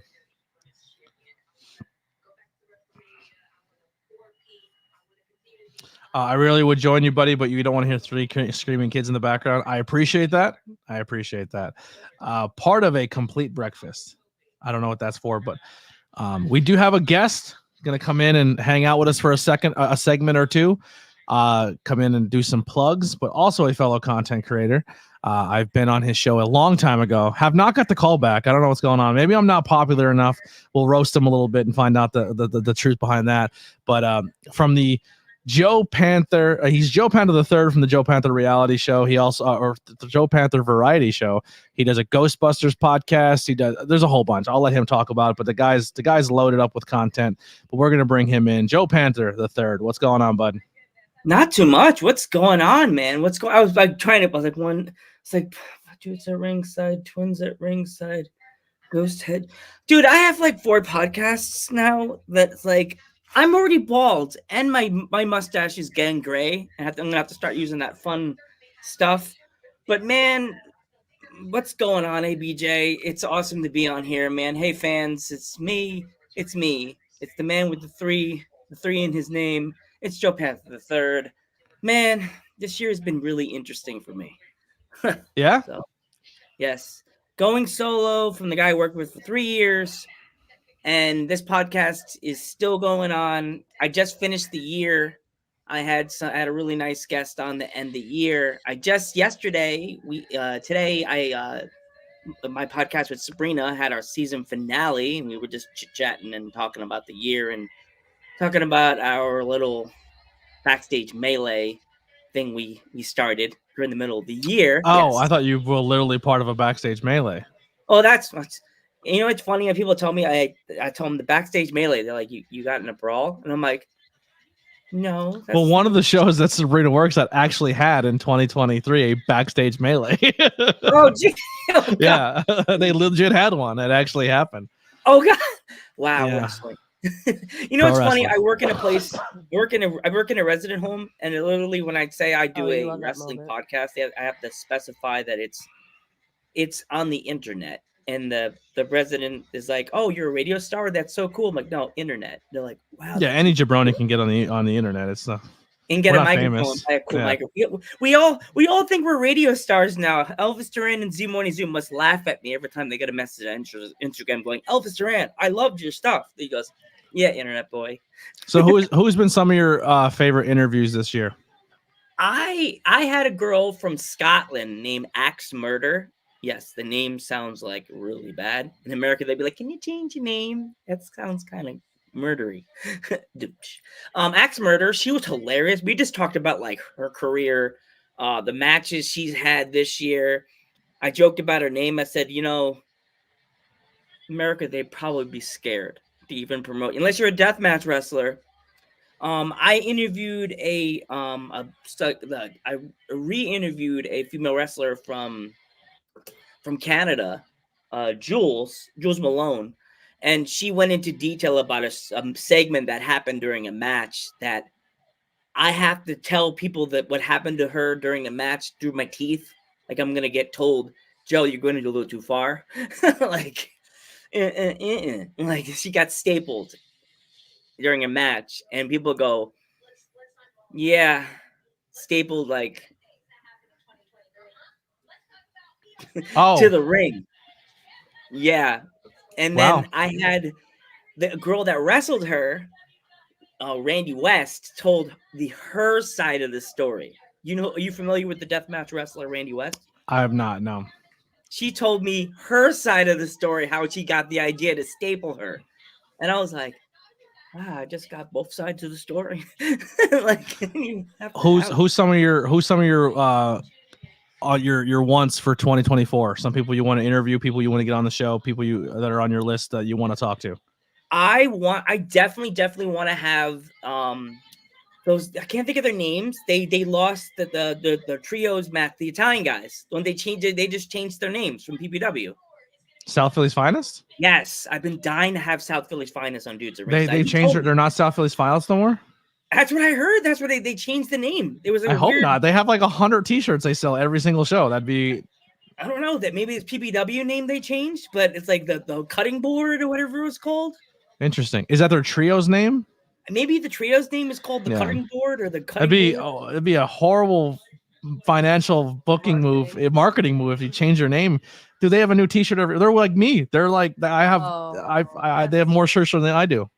I showed my dad your sticker and he was like trying to read it and he was like, ABJ. Oh.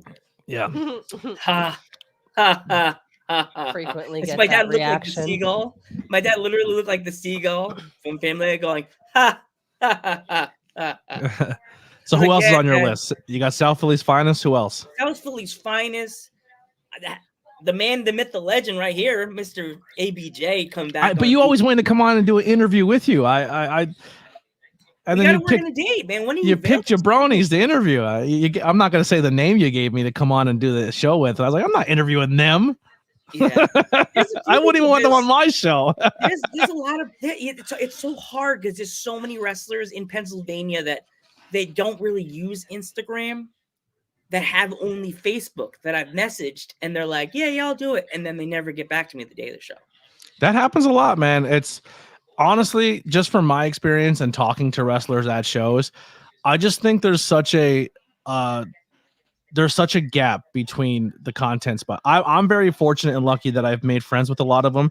There's been times where I've worked the wrestling scene for 2 to 3 years and never even told them I did a podcast because I wanted to go in there and earn my stripes as a member of the team and a member of the roster and a member of like the production or whatever it is I was doing. So when I would sit at meet and greet tables with people like Brian Cage and Killer Cross and all these people, I could have been like, can you be my podcast? Well, I never said it to them. I never asked them. I never bothered them, but I made a friendship and I made a connection. And I did that with most of the local scene. So then when it was like, they used to start coming to me like, yo, how come you're not inviting me on your show? I'm like, oh, I didn't know you were interested. But I think that the problem is there's so many podcasters who don't take themselves seriously, who don't put the work into their content, who don't try, who don't do research, and they go do an interview and they have a bad experience, and they shut down every other podcaster out there. So it right now it's a tough time to be a wrestling journalist as a podcaster, because the good thing about being a podcaster in today's society is anybody can be a podcaster. The bad thing is everybody can be a podcaster, and all the ones who become podcasters that don't take it seriously and then somehow book really good names and shit the bed, essentially ruin it for other people who conduct good interviews. And the other thing is, I know the wrestlers, this is their personal business, like their life, their livelihood, but like some wrestlers, like the ones you've had on this show, I want to get back the law of attraction. You know what I'm talking about. You just had her on. She's really cool. I want to have her back on because she was awesome last time I had her on, and she was just starting out too, and now she's doing so much. Journey Brooke, Journey, yeah, she's awesome. I feel bad messaging people after I see them on other people's shows. That's my kind of my nerve, my ADD in me. I get nervous. My disability kind of pops out when I see, oh, ABJ just had her on. Let me sit. Like, no, let me wait. I ease back. Well, I'll give you a pro tip. If you see somebody on my podcast that has been recorded months and months ago, I got right now, real fast, just to kind of acknowledge it and give some love. They are doing a Bray Wyatt tribute right now on Smackdown. I'm not going to sit here and pretend and tell you I'm the greatest Bray Wyatt fan. I liked Swamp Cult leader Bray Wyatt, but when he started doing the Fiend, you lost me. I thought he was a good person. I didn't respond to that character, so I'm not a huge Bray. I wasn't a huge Fiend character, but I never want anyone to pass away. He was too young. He had a great family. It sucks he's gone. But yeah. Did you know that I've been on YouTube now for 6 years? I'm around there. There as well. Yeah. I actually should be 7, but my silly can I curse? Yeah. My silly ass had a YouTube channel before when I still worked at Walmart, and I was called Joe the Greeter. Gotcha. And I did a show with my buddies, Jay Beans on the Scene, aka the Balor Club guy. I don't know if you're familiar with the Balor Club guy. No idea. No. He's a good guy. You would like him. We did a show called Wrestle Talk US. That's what me and Beans always used to do. Wrestle Talk US. I met the Wrestle Talk guys when I was in London. Yes, good guy. Actually, it's funny. I would love to meet them. They probably laugh like, "Oh God, you're that guy that used to do the Wrestle Talk thing." I'm like, "Yes, don't kill me, don't sue me." Well, we used to do the show back in the day, like you're doing right now. We would do the pre and post of Raw and SmackDown, and then we would talk about it. And it just got too tough, and they wanted to make it a comedy act. And I'm like, you know what? I'm done. I deleted the channel. I got bored of it, and days later, I was like, why did I do that? I had so much content. I had so much fun doing this stuff. And then the person I was work with said, "Oh, I want to start a podcast." And now my computer was dying. I didn't want to be on there, have it shut down in the middle of a show. And I was I had that for a while too. I had a really bad computer that I had to get it to work, and it got to a point where it just died and wouldn't work anymore. And real fast. You know his Fiend mask? You know who made it? Tom Savini.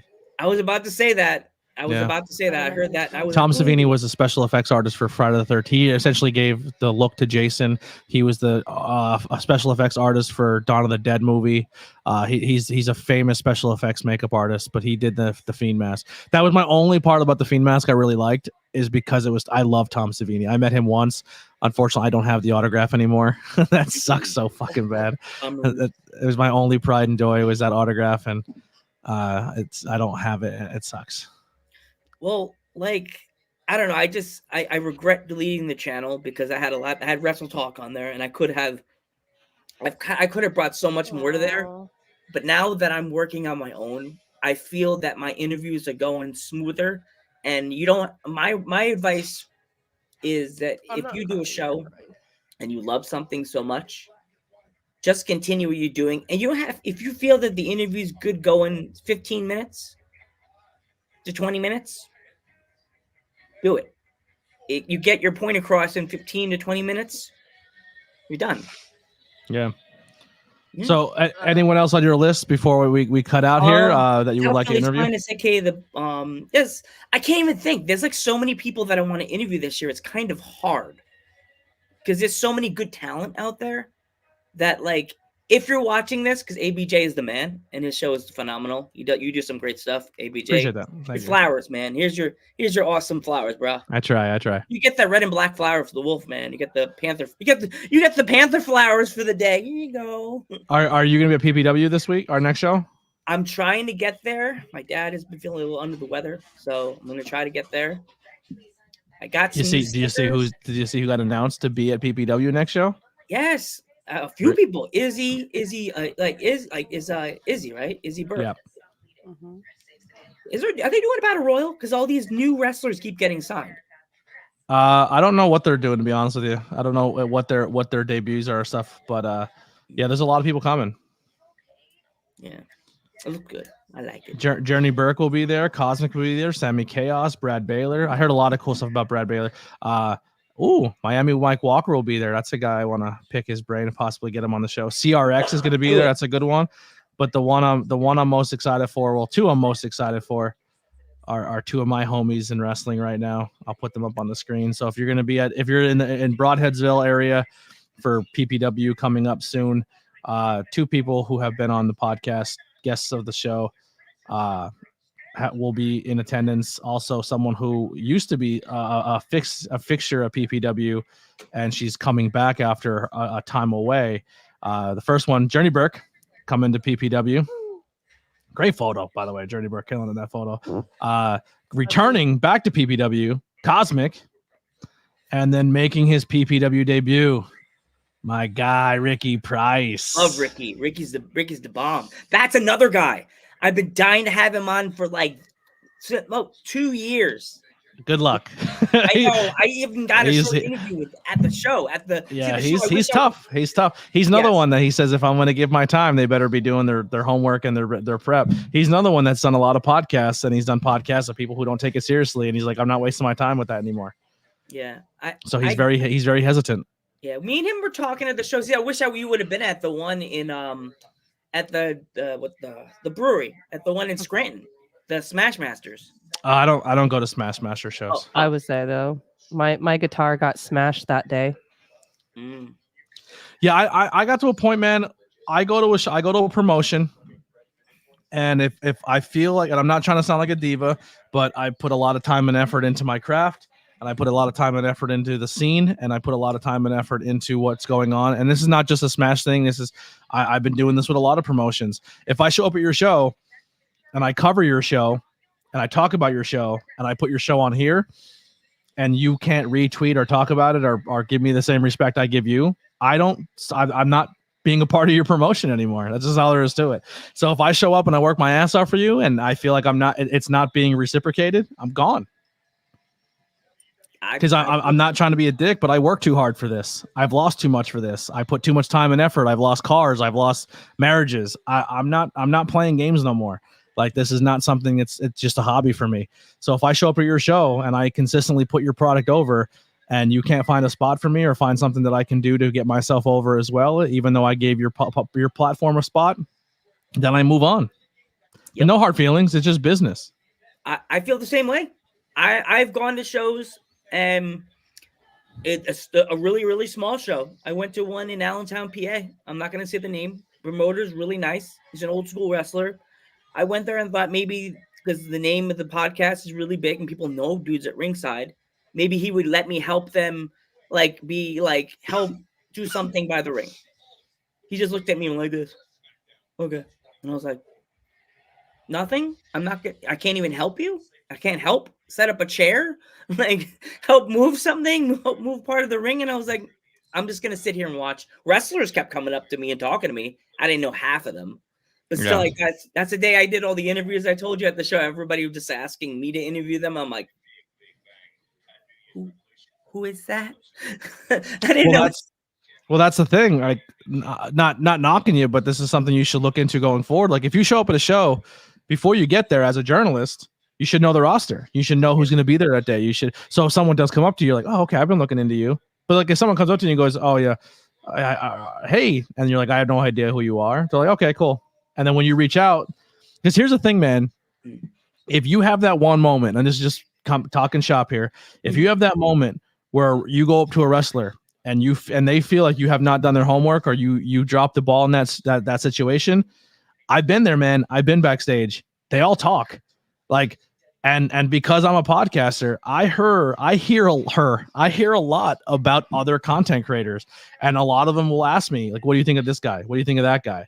And 9 times out of 10, a lot of them are like, yo, I did that show, and they review to each other their experiences on other podcasts. And they'll tell you, like, this one's worth your time, this one's not worth your time. Like, they talk. So if you walk into a place and you're like, I don't know half the people here, that will affect you later on down the road, because everyone in this business is friends. I get you. Yeah. It's just one of these shows that I saw what it was about, and it kind of, I'm the type of guy that helps with breast cancer awareness, and this show was dedicated to the owner. It was like a charity show. Yeah. And that's why I didn't know any of the wrestlers, because a lot of them go to those, like, you know, those little tiny shows you see that are like on Facebook when you're flipping through Facebook and the poster pops up with the guys going, and you're like, who, like, what? There was a wrestling show on Saturday night, and then those kind of shows, the ones that you have in the little tiny rooms, that venue, Anthony, Mr. ABJ, the room was so tiny that the high flyers were doing this. Been there. The tickets were cheap. They're like $20. My dad's like, you want to go? We're available. We're going. It was like a February, freezing cold still. I'm sitting out there with my suit jacket going, these doors better freaking open now. I haven't had that experience in wrestling in a while. Unfortunately, I'm very thankful for that. Yeah, but it was fun. It was nice. It gave money to someone that was not doing well, and he's doing a little better now. But as you said, next time, if I don't know the roster, I'm just gonna still go to the show, but research. Yeah, even if you're in your car, man, cage match takes you a long way, just to kind of get a little brush up on who's gonna be there today. And if you don't know, then don't act like you do. That's another thing too. Like, a wrestler will come up and they're like, oh yeah, I'm aware of you. And if you don't, then they're gonna be aware of that too. I'm honest with a lot of them. Like, I'm an honest man. I'm not aware of you. Because a lot of times I don't get to I don't get a chance to go to other shows to promote and be there and actually be a fan. At one point in time, because I was working so much, I had so many bookings I was taking. So unless you were part of my promotion, I didn't know who you were. So I'd be honest. I'm like, I haven't seen your stuff, but I'm excited to see you tonight. And that's exactly pretty much what I would say. But honesty goes a long way. Just being real, just being genuine, being authentic. You're in a business where everyone's playing a character. And the second you play a character to somebody when you're not supposed to be playing a character, it gets sniffed out, and they will pick you out of a lineup quick. You know what I mean? Yeah. It's something to be doing what we do now. And like back in the day, there was only people doing like radio stuff, interviewing wrestlers. But now we have the internet that can help us see things all the way. Like, there's a promotion that I haven't really talked to in a while, but Coventry Pro Wrestling in London, England. Before I started this podcast, I didn't know what in the world a British wrestler looked like. It sounded like British Bulldog was the closest ring I ever heard from England. And then I did the podcast, and there's a female wrestler from England all of a sudden came into our DMs, started talking to us. We had her on the podcast. Now I look at British wrestling's people from England all the time. I talk to Shorty from the UK pretty much almost every day. I'll be going back to London this next year for All In. Look up Coventry Pro Wrestling on your little phone or tablet when you're there. It's in Coventry. Coventry. It's a small town in the UK called Coventry, and they have a training facility. The wrestlers are all really nice, super sweet. If you ever get a chance to interview Shorty, Shawty, I think that's her name. Shorty. Yeah. She's Jill of all trades. She's an artist. She's a singer, a rapper, and she's a tattoo artist now. Wow. Yeah. I went to Progress and Defy. I really enjoyed it. The crowd was fun. London's a good time. If you have that much people that you're interviewing from London, man, buy a plane ticket, get over there. I've been told, CPW told me if I ever go there, I'd be VIP. So they told me. It's a great country. I love it. If I had the money, I would probably be dual citizenship, and I'd live in the UK 100%. I would move there tomorrow if I had the way to go about doing it. And they love me. I interviewed Shorty on Twins at Ringside with my sister, and it felt like I was because my sister at the end of the interview, a StreamYard, and you could still, like, when this is not done, like, me and the person still talk. Shorty was talking to me and my sister, and she was telling my sister that it doesn't feel like we're on a StreamYard call. It feels like we're on FaceTime. Yeah. She told my sister. My sister's like, really? She's like, yeah, your brother and me are like best buddies. We wish each other good morning and good night, even though I'm in the UK. And it's like halfway during the middle of the day when Joe wakes up. I'm aware. When I was there for a week, it was hard to call home. Good afternoon, Joe. Jet lag's a real thing. 3 a.m. Yeah. Hi, good morning. Yeah, pretty much. All right, brother. Well, give one last shout out plug of your content where people can find you, and then we'll jump out and get somebody else up in here soon. Oh, no problem, ABJ. You can check me out on Instagram under Joe Panther Variety Show. You can find it under Dudes at Ringside Podcast on Instagram, and if you want to subscribe to my YouTube channel, please give my ABJ a huge like and elbow drop and subscribe to his channel. You can find me on the Joe Panther Variety Show. Anthony, thank you, man. All the best, brother. Thank you for jumping in, brother. Thank you for coming and hanging out. Next one. See you later. Joe Panther, ladies and gentlemen. Make sure you go support and watch his stuff. Does a lot of interviews internationally. He's grown. He's putting his work in. CC in the chat. Who is your favorite WWE superstar? My twin brother, clearly. Kevin Owens. Definitely my favorite. I like Kevin. I like Sammy. I like AJ Styles.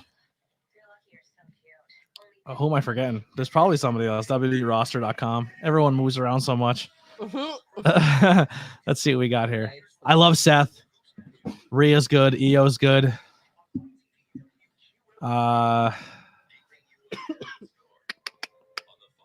AJ. I said AJ. Asuka. Logan Paul's not on your list? Bailey. No. I love Bailey. Bronson Reed, just because I met him in person. He's a really nice guy. Butch. I like Cameron Grimes a lot. Charlie Dempsey. I'm excited to see his career. Chelsea Green. Charlotte Flair. Punk.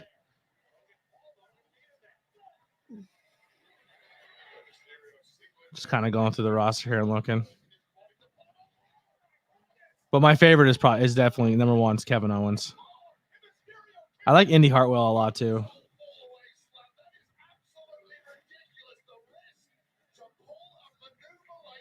Once JD Dunn stops doing comedy and does actually starts working again, he's gonna be really impressive. Kairi Sane is good. Johnny Gargano. Karrion Kross. We follow each other on TikTok. No big deal. I mean on Instagram, no big deal. We're best friends. We're really not. Lexus King, I like. Luke Gallows is a nice guy. Maurice. Ooh, Maurice. What a babe. Wow. She's very pretty. And that wrestling though. She's not a wrestler. She's a ballet. Oh, that's yeah. fair. So her entire job is to just to look pretty. Yeah, Got it. Even the Miz don't know anything. Even the Miz would be like, yes, my wife is an icon. Yeah. Oh, now I know who you're talking about. The Miz's wife. She's Do you want to know something? Huh? Do you know how I like really just don't watch a lot of movies? I think of all the people that are in the business that are also actors, I've probably seen more of the Miz's movies than anything else. Because do you know how many freaking Hallmark movies he's on? He's not Hallmark movies. Yes, he is. No, he's not. Yes, he's in the Marine. Should we do this? If he's in Hallmark movies, I am completely unaware of it. Look it up. I know he did like 155 Marine movies. Look up The Miz and Hallmark movies. He was in The Campaign. The movie with the Will Ferrell, and he was in Hamster and Gretel, a TV series. Side Hustle. Trying to find ones that are not fighting with my family. The Marine 6. Hold on. I don't think he was in Hallmark movies. Hold on. The Marine 5. Santa's Little Helper. This looks like a... I'm pretty sure that's one of them. Or is that one of the new ones? I don't know. The Christmas Bounty with The Miz. That's Paige. He's in Paige. WWE Studios used to make movies, and they were in a lot. He was in a lot of like WWE studio movies. I don't know. Miz is in like 5 Hallmark movies. All right, there you go. Billy Trey's on your side here. Thank you, Billy. Santa's Little Helper. Appreciate you. Billy, are you home yet? What are you doing? I appreciate you watching, listening in. What a peach, that guy.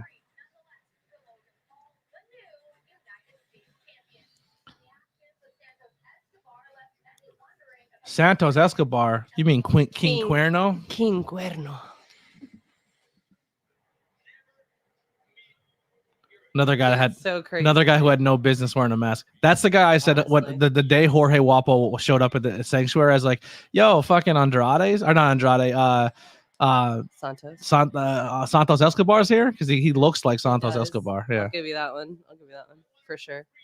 He's like if Santos Escobar tried to steal Seth Rollins' here, that would be Jorge Guapo. There you go. And the crazy thing is like he's built very nice. Like he has a good build, but he's still young. Like he hasn't got his grown man body yet. Like when he bulks up, he's gonna be a little tank, Jorge. Like he's gonna put muscle. Oh, I'm like, I don't know, man. Santos Escobar looks like he has a nice body. No, I'm saying Jorge. We're talking about Jorge. Jorge. It's so a lot of younger guys have a hard time putting muscle on early. Like I'm not trying to call like Ricky has a hard time putting muscle on. Because he's still young and his metabolism's so fucking fast. Right. Like Junie has a hard time putting muscle on. Like they're in the gym, they work hard. But like Jorge got muscle. And he's still young. When his metabolism slows down and he can put bulk on, he's gonna be serious. With love, Jorge Guapo. I don't mean to baby you, but like you He's a baby. Jorge, you're a baby.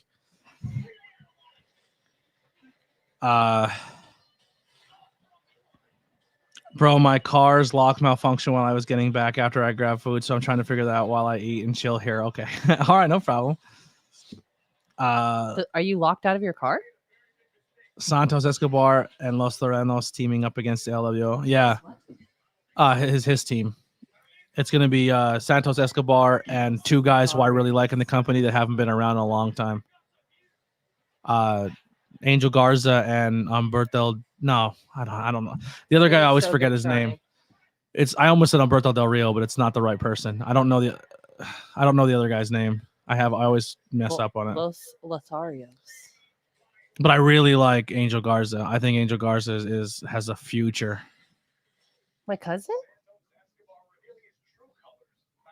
I'm joking. It was a joke. I do have a cousin named Angel Garza, though. I feel like Angel Garza is like being Thiago Silva in Brazil. There's like 8. I mean, it could also be like my dad, Jesus Rodriguez. It's just a generic name. Oh, I need that mask. Look at that Rey Mysterio black and gold mask. Fancy. I need that mask. There's somebody on Etsy who makes wrestling masks. That's my new figures and masks are my new collection for 2024. I'm gonna get my figure collection solid and get some cool wrestling masks. Maybe add a belt, 1 belt a year. I think is gonna be my limit. 1 belt a year. Yeah, it's a good limit. Yeah. What good starting point? What do you think the next belt is I get? I think that you should get that. I don't know. I feel like you should get a custom ABJ belt. No, I don't want to do custom. I think you should. Too many customs out there. I know. Podcasters. Like everybody does. And then they make it their entire personality trait where they walk around with here they are. Okay, but you're making your entire personality trait black and gold. I love these dudes are really good. I like this guy's way better though. I my opinion. ABJ needs the HBK title, but the HBK title that they made is $800. It's nice, but I liked the Winged Eagle one that's no longer on the shop and you can't find it anymore. So what if you get the Winged Eagle? That'll probably be the next Eagle, belt. but then get it custom colored. No, I'll have to get. I'm getting a Winged Eagle. That's gonna be my next belt. Fair. Yeah.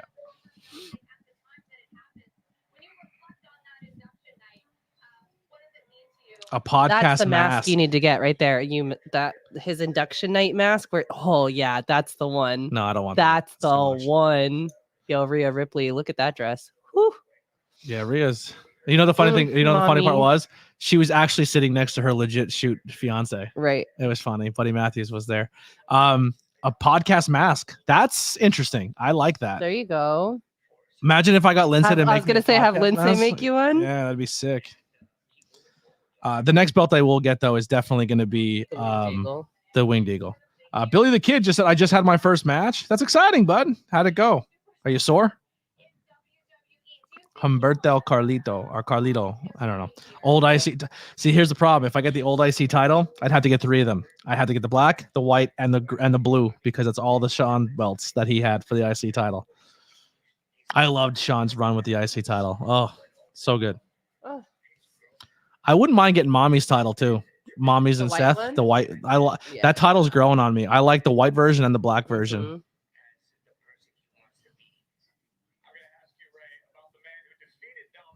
I look at- never mind. Dragon Lee.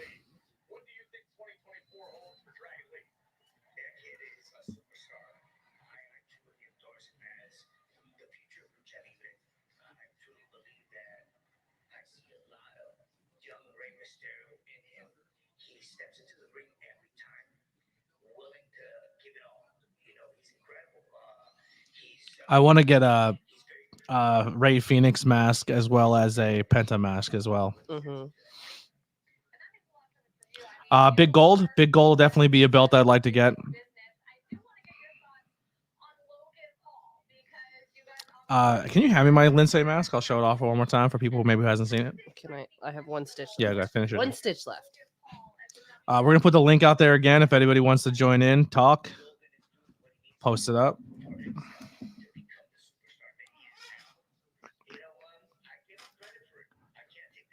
Are you putting it on? I don't know. You know how to unbutton and button and things. So this is the Lindsay handmade Lindsay Dorado mask that he made. He was selling a bunch of them on his website. It's beautiful. Got the little chin strap, and then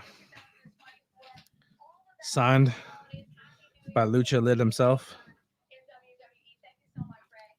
I love this mask. It's so dope. He had a gold and green one too, like Notre Dame colors.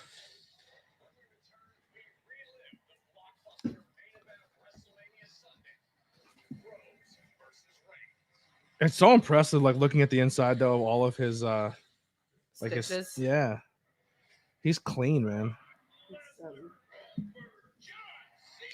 That's called experience, and that's what we pay for. Bro, if anyone out there wants to be in the wrestling business but don't want to take bumps and don't want to bro, make logos, make art, make graphics for people. Like all of that stuff is so needed in this business. If you can sew or anything like that, Next venture is dude, gonna make be gear for people. Like, but here's the thing. You're going to have to go your first couple of months or maybe even a year, and you're going to be making some gear for free. And you're going to be, because you're asking a professional wrestler who make no money and do a lot of traveling and live by paycheck to paycheck and trying to figure things out. And then you're going to charge them $400, $500 for a pair of gear, and you're inexperienced yourself that it may blow out in the middle of the, because if their gear blows out in the middle of the ring, they are never buying gear from you again. So you're going to have to give some freebies or try to work from the bottom and work your way up to like get your craft down yourself. But man, it's so widely needed. It's music. I tell Billy Trey all the time, dude, wrestlers need music all the time. There's so many times where wrestlers get music and they go to a show and they're like, yo, we can't use copyrighted music because YouTube will shut down the stream. You need custom music. That's another big thing too. There's so much out there that people can use and need, and it's it can stand you apart. 22 likes. Appreciate you guys. You guys are killing it tonight. I did not have a lot of faith in the beginning of this stream. Maybe I should just stop being a Wham wham baby, right? I did the whole 5-minute intro video and everything, and He's like, we're here for no one. And now look at us. Nice. Yeah, it's wild. Very nice. Very nice. I just did a little bit of a gazing at Smackdown live streams and how people are doing and seeing what the demand is for what's going on right now across the landscape of Smackdown streams. And I'll tell you this, we're doing pretty good right now. Yikes. There's a lot of people live, and I'm looking at their numbers. Of course, Wrestling Days killing it. Almost 500 people watching that stream. I wonder if you can sort it by. No, you can't. I just lost my crochet hook. Man, I wish I get to the days of Wrestle Day, like the spot or Wrestle Days where they got 456 people watching. That's sick. That's so awesome for them. There's another guy here doing. Oh, it's a Cobra cast. I don't think he's doing wrestling though. I think he's just live. Yeah, we're doing pretty well. 14 people watching. We're right on target with a lot of other people. So, boo bumps are fun. Yeah, you're saying that now. Good luck and God bless. Later, your bump card gets full.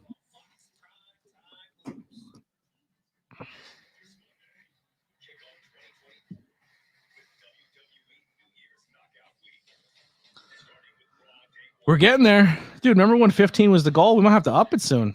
13 people watching. That's exciting. We're getting pretty consistent. You guys are consistently coming in. I think the next stream, though, I think the goal is going to be we're going to bring in a friend. Bring a friend in. I've been doing TikTok lives as well, trying to get people on TikTok to come over and watch some stuff. But people who are on TikTok, man, they stay there. They don't like to venture off and do other platforms. I personally, though, you know what I think the thing is with TikTok that people like?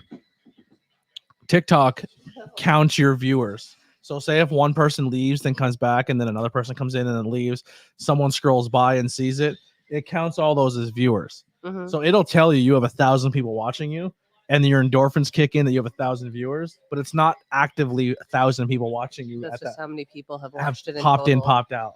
Yeah, and I think people see those numbers and they get gaslit and they're like, we're killing it. I'm a big content creator on TikTok. And in reality, you have like 9 people in your chat, which is still good. Like 9's not a bad number. I mean, I'm at 13, so it's but I think that's where a lot of people get gaslit on TikTok. I got more viewers than a certain content creator right now. Oh yeah? Interesting. Crazy. Listen, man, I could have been part of some teams, you know. People didn't want me part of their teams. Don't want to work with me. Now you work against me. Your boy's only been doing this, what, 2 weeks now? 2 or 3 weeks? About a month. Has it been a month? It's been about a month, yeah. Really? It's been about a month. I would say 3, almost 4 weeks. 3, 4 weeks? I feel like it's been like 4 weeks, yeah. I feel like you started this beginning of December. I thought I started this around the holidays. I can look right now. Do that. Watch along this.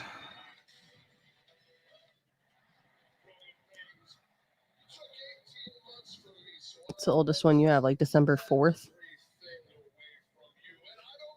12/6.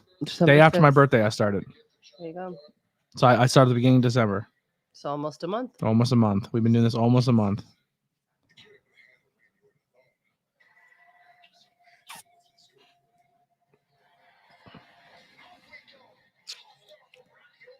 Randy Orton's first match back.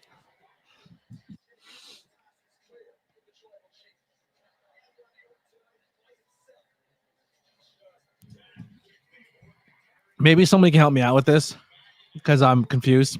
Is this Uso still part of the bloodline? Like after him and his brother beat up Roman, he's back to being part of the bloodline? Like how did he get back in good graces again?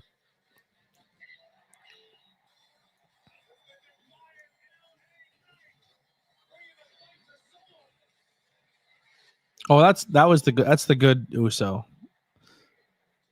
That's main event Jimmy, right?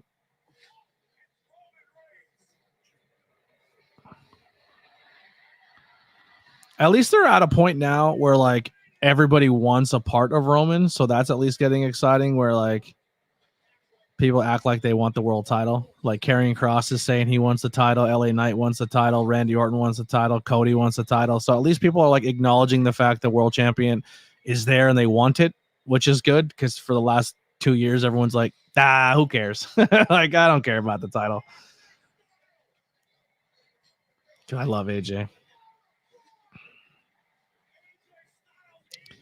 AJ should be talked about as one of the greatest of all time in the business of pro wrestling. And he doesn't get the respect he deserves.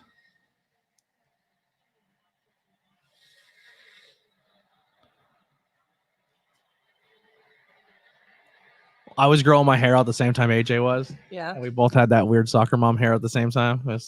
Everybody has an awkward phase when they're growing their hair out. Yeah, me and AJ, we went through that a lot. I shaved my head off in 2020, so I also had an awkward phase. What do we got here? Triple threat going to be interesting next week. AJ Orton, LA Knight. Who you picking? I'm going. That's tough, man. LA Knight's popular. Orton's returning. AJ's returning. That's a weird booking situation where you have two guys who are brand new back to the company, and one of them has to take a loss immediately. Yikes! And the other one's the biggest merch sale guy right now. That's a tough one. What do you think contributed? What do you think? What do you think your climb in viewer count contributed to? 100%, no doubt. I will say this 110%. The reason why my viewer count is the way it is it's my Discord community. I can guarantee on at least 10 to 11 people in my Discord to be on my streams at all times. They're my Discord. They're my street team. They are my backbone. They are the reason why my content's getting out there and getting numbers and views. And then when people like you join in and people who come in from the outside who see the stream because it does have 11 people, I don't look like some jabroni with 2 viewers that no one's giving any attention to. Maybe I can ask you, like the first time you popped across my stream, what was the visual catch that made you come and what made you stay? So maybe I'm going to flip the question back on you is what made you come and what made me stand out compared to other live streamers? Good question. But I think 100% the reason why I'm doing as well as I am this early is my Discord community.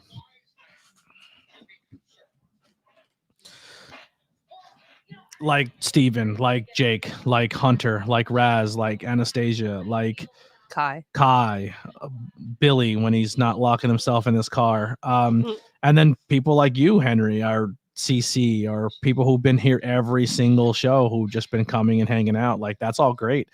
The Opinion City podcast boys being here every stream. Hard and Soft popped in. Joe Panther popped in. So I think that helps. I grew a brand. I'm starting something new, and people are responding to it, which is exciting. Is he calling Roman live? Oh. Paul, why are you holding the phone right to your mouth when you're... He said, here you go. Take it away, kid. He talks on the phone like my grandmother. She FaceTimes you and then holds the phone. Holds it up to her ear. And she holds it next to her mouth. My grandma wears hearing aids, and her hearing aids connect to her phone. So she could just hear it and just put the phone down. But she's still like... She holds the phone like this when she talks. She's like, what are you doing?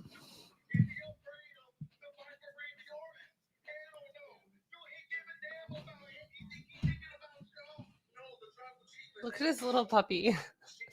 He does not look like someone who would have a dog like that. That's definitely Naomi's dog.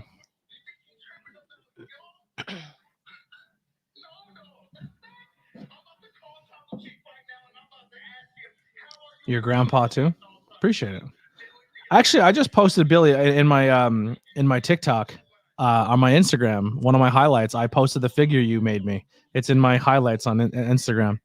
I will be at PPW next show. I'm not sure if you're going to PPW or not, but I will be there on the 13th.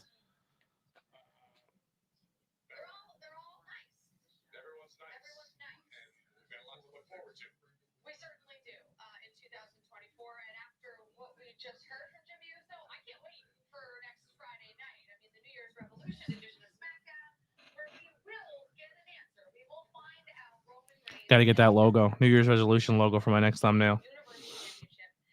Which one? The Revolution. yeah, yeah.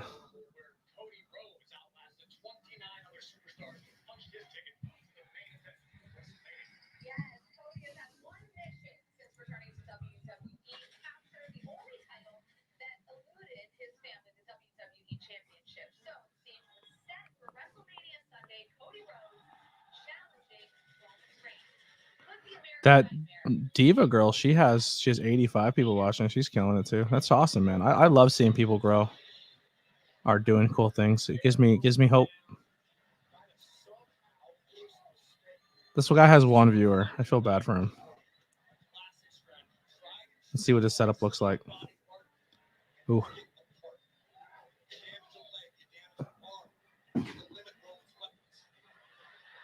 Yikes. Yeah. He's got 3,000 subscribers though. Like that has 4K subscribers. He has one person watching. That makes me think that he has people who subscribe that just give him a subscriber. Yeah. Subscribe. Yeah.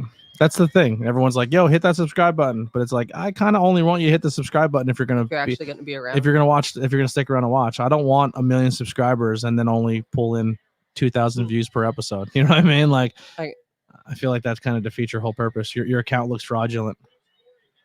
Like I have 800 and I average 100 plays per view. So it's like, One out of 8 people is still actually. I wish it was closer, but it seems more realistic. You know what I mean? Yeah. Like a lot of people go on like Reddit forums and they say like sub for sub, or you sub to me and I sub to you. So you can get like 500 subs really easy, but it's not legit. Like you're just trading subs, but you're not supporting or watching other people's content. It's interesting when you see someone who has like 3,000, 4,000, 2,000 subscribers, and it takes them almost 3 years to hit their watch hours, because your watch hours dictate how many viewers you actually have. So if you have 1,000 subscribers or 2,000 subscribers, but then you don't hit your watch hours until like a ton of time later, it's like, well, that's because your people aren't actually watching your stuff. You just paid for the subscriber. Well, not paid, but you've done what you got to do for the subscriber. Dude, look at this guy in the front row with a headset on, like he's a commentator sitting behind the commentary table. He's like oh no, he jumped over the barrier. He actually is a commentator. Never mind.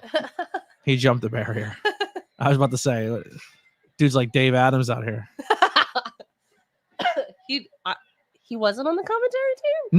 No, he does his own Facebook Live commentary. I'm so sorry. Yeah, the whole time I was like, he stands behind commentary and screams while you're trying to do yours. Not just that, he pushes over the freaking people trying to record. Well, he wants to get close to your recording, so you have commentary too. He had me so.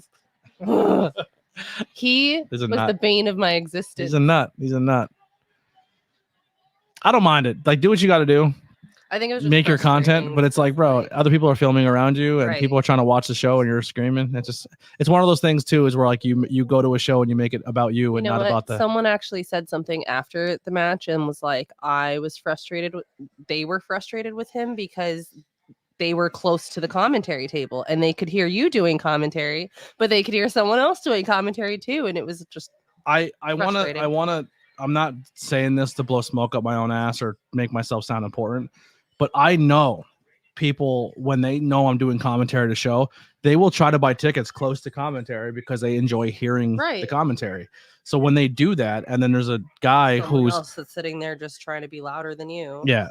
But he's hired to be the ring announcer. So your job is ring announce, not commentary. And if they wanted you on commentary, they would have hired you to do so. Correct.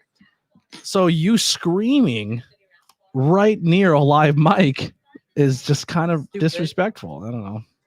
He's a nice. I don't hate the dude, but I'm not saying I hate him. But I'm also not someone who's afraid to speak my mind. So if he takes offense to it, I'm sorry, but it is what it is.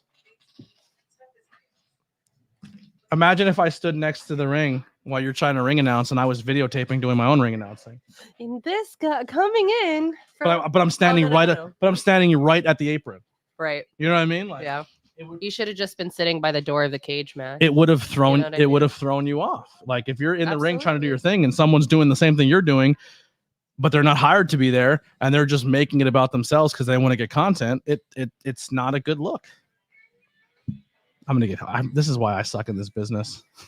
These are the things you're not supposed to talk about. This is why you are good at this business, because you are so authentically you. Yeah. People flock to that. I don't know, but when you get hired for places, you don't. It's more fun that way. Yeah. Spice of life, you know. Certain pretzel streaming bacon content is creators good. close to 4K. Good for him. Glad he's getting 4K. He's paying enough money to get big names on his show and do content. So his dollar amount that he's putting into his content is paying off for him. So good for him. He's paying money to travel. He's paying money to go to all these conventions. He's paying money to get wrestlers to stand in front of a table with his logo on it. So it's working out for him. Glad it's working. He's doing his thing. It's not the way I'd go about it, but we're two different people.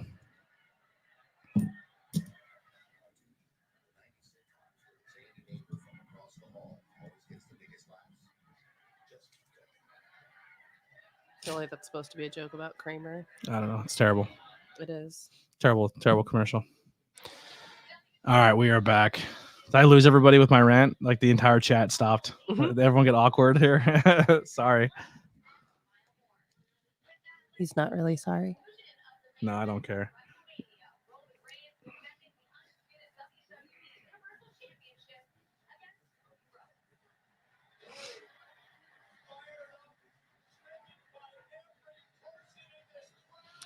Your boy's shooting from the hip this year, baby. We ain't playing around. You're just sitting here catching up with another buddy. Honestly, you should be on somebody's TV or radio doing content about wrestling. The way you treat your viewers also pulls you into my book. I appreciate that, Henry. Well, my initial question to you was, what made you stop in here? Like, what drew you to ABJ? I'm not doing this to gaslight myself. I'm not like. Should I shoot from the hip again? Do it. All right. So like, Joe, when Joe is on here, Joe's a nice guy. He's in the chat, hopefully. But like, I would never say people love me. People like, there's certain verbiage I wouldn't use to describe myself, to put myself over. I'd handle things a little differently. But I'm asking this question of what drew you to me, or what makes you be here, or what makes you come to this channel.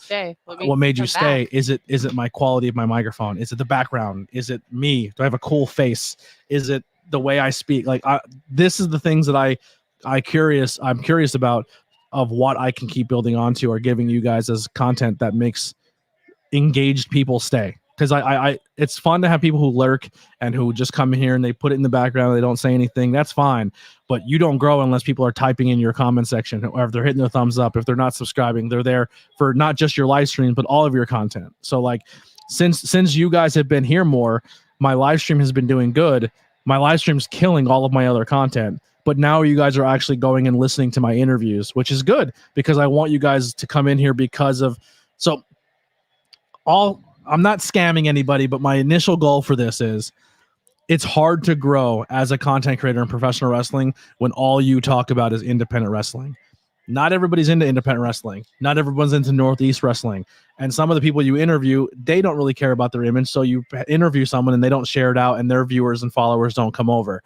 So I wanted to talk about mainstream wrestling, about Romans and Cody's and Smackdowns and this, make people enjoy me as the content creator, then follow my other content, and then fall in love with other wrestlers who I'm passionate about. And then you guys fall in love with independent wrestling as well. You know, that's kind of my goal. ABJ is my favorite streamer ever. I love your personality. Appreciate that. For the personality. That's personality, what I'm saying. yeah. I feel like I called that. They should give the title to Cody at Mania. I wouldn't. I would make him chase it more. I feel like it could work. What?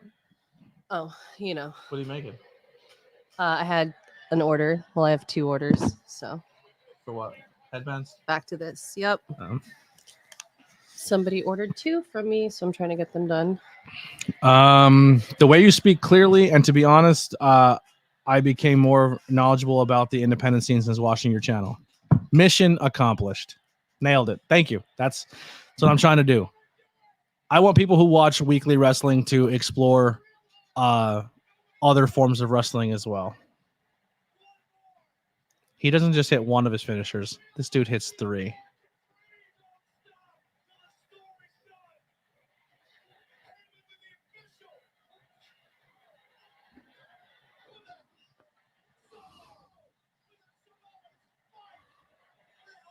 Now, Roman just took 2 finishers, popped up, nailed a spear. Like those 2 finishers meant nothing.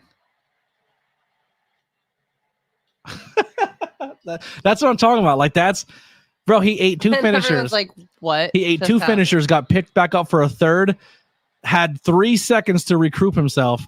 Solo hits him with a spike. Those 2 finishers are null and void. Nothing. He runs, hits a spear, and ends the match. It's crazy, right? This is the quickest recovery of all time. Did I get my AEW figures yet? I did not. They will arrive on Tuesday. Oh, that reminds me. I wanted to check my T Public They will arrive on Tuesday. order. I did adjust my shelves a little bit. So this shelf, I'm gonna buy when I get money situated again. I'm gonna buy these little lights that you put batteries in. They last for a long time, but they stick on top of the shelves, so the light will shine down on the figure so you can see them better in the background. So I'm going to get those so they shine a little bit so you can see what's back there. But I did order the Blood and Guts Thunder Rosa. So I had Britt Baker with her Blood and Guts t-shirt on, and then just the glam version of Britt Baker because they didn't have her other figure to go with her. But then when I ordered the Thunder Rosa, I took off the shirt and I put on her bloody face. So it's going to be her bloody face and Thunder Rosa's bloody face. I changed that up a little bit. And the whole bottom shelf is a mix between WWE figures and AEW figures. So I have like the Dark Order down there. I have a bunch of Jerichos down there. Eventually, all the ones who are champions at some point in time are all going to have a champions figure up here. So that's going to be my goal. It sounds stupid, but it's something I'm into right now. I'm trying to find ways to pass my time. Don't judge me. People are like, what a fucking loser. Oh, I got to find that logo. Let's see if it's even out there. Which logo? That's Smackdown. The font. I need it for the banner. I'll get it done today. Or I guess you could. You know how to do things. Yikes, that was shitty.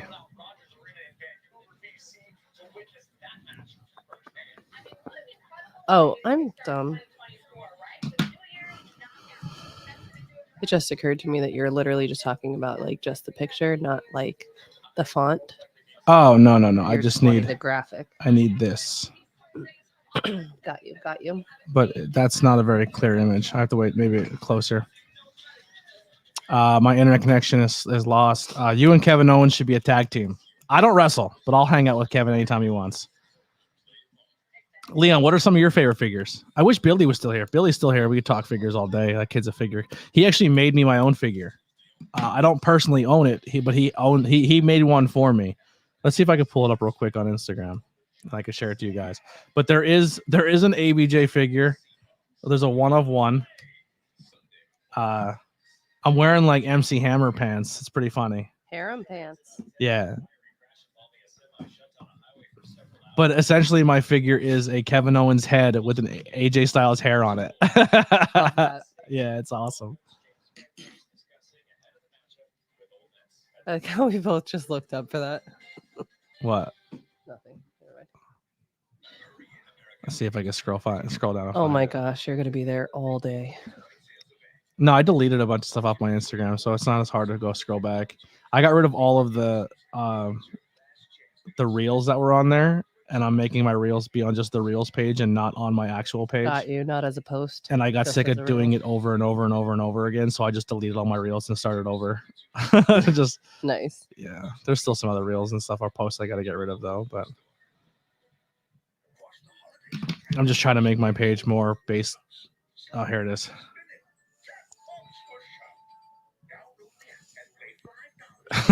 Wow. I look like I lost a lot of weight. My pants are barely fitting me. I don't know what his figure fed is called, but I'm the commentator of his figure fed. I have like Beats headphones on. It's pretty cool. All right, I got the picture. Here, I'll show it to you guys. Here's the ABJ figure. And the ABJ figure doing work. Putting work in, I think. What do we got? Have you ever seen the old school movie called Ferris Bueller's Day Off? Yes, I love Ferris Bueller's Day Off. I've actually seen that too. One of the possible logos coming soon is a Ferris Bueller's logo, a Back to the Future logo, and a Breakfast Club logo, which are my favorite 80s style movies. 23, like, oh, Rampage time. Good call. I will show you the figure on the Rampage stream. I got to get my stream together. I completely forgot. We lost track of time.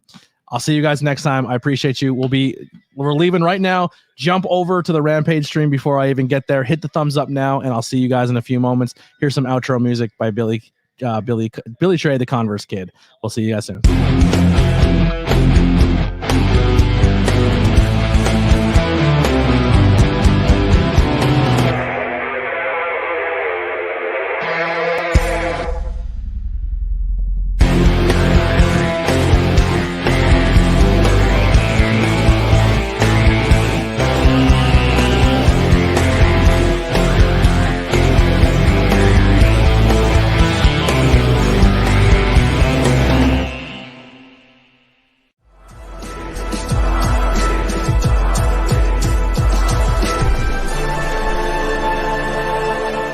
Thanks for watching this presentation.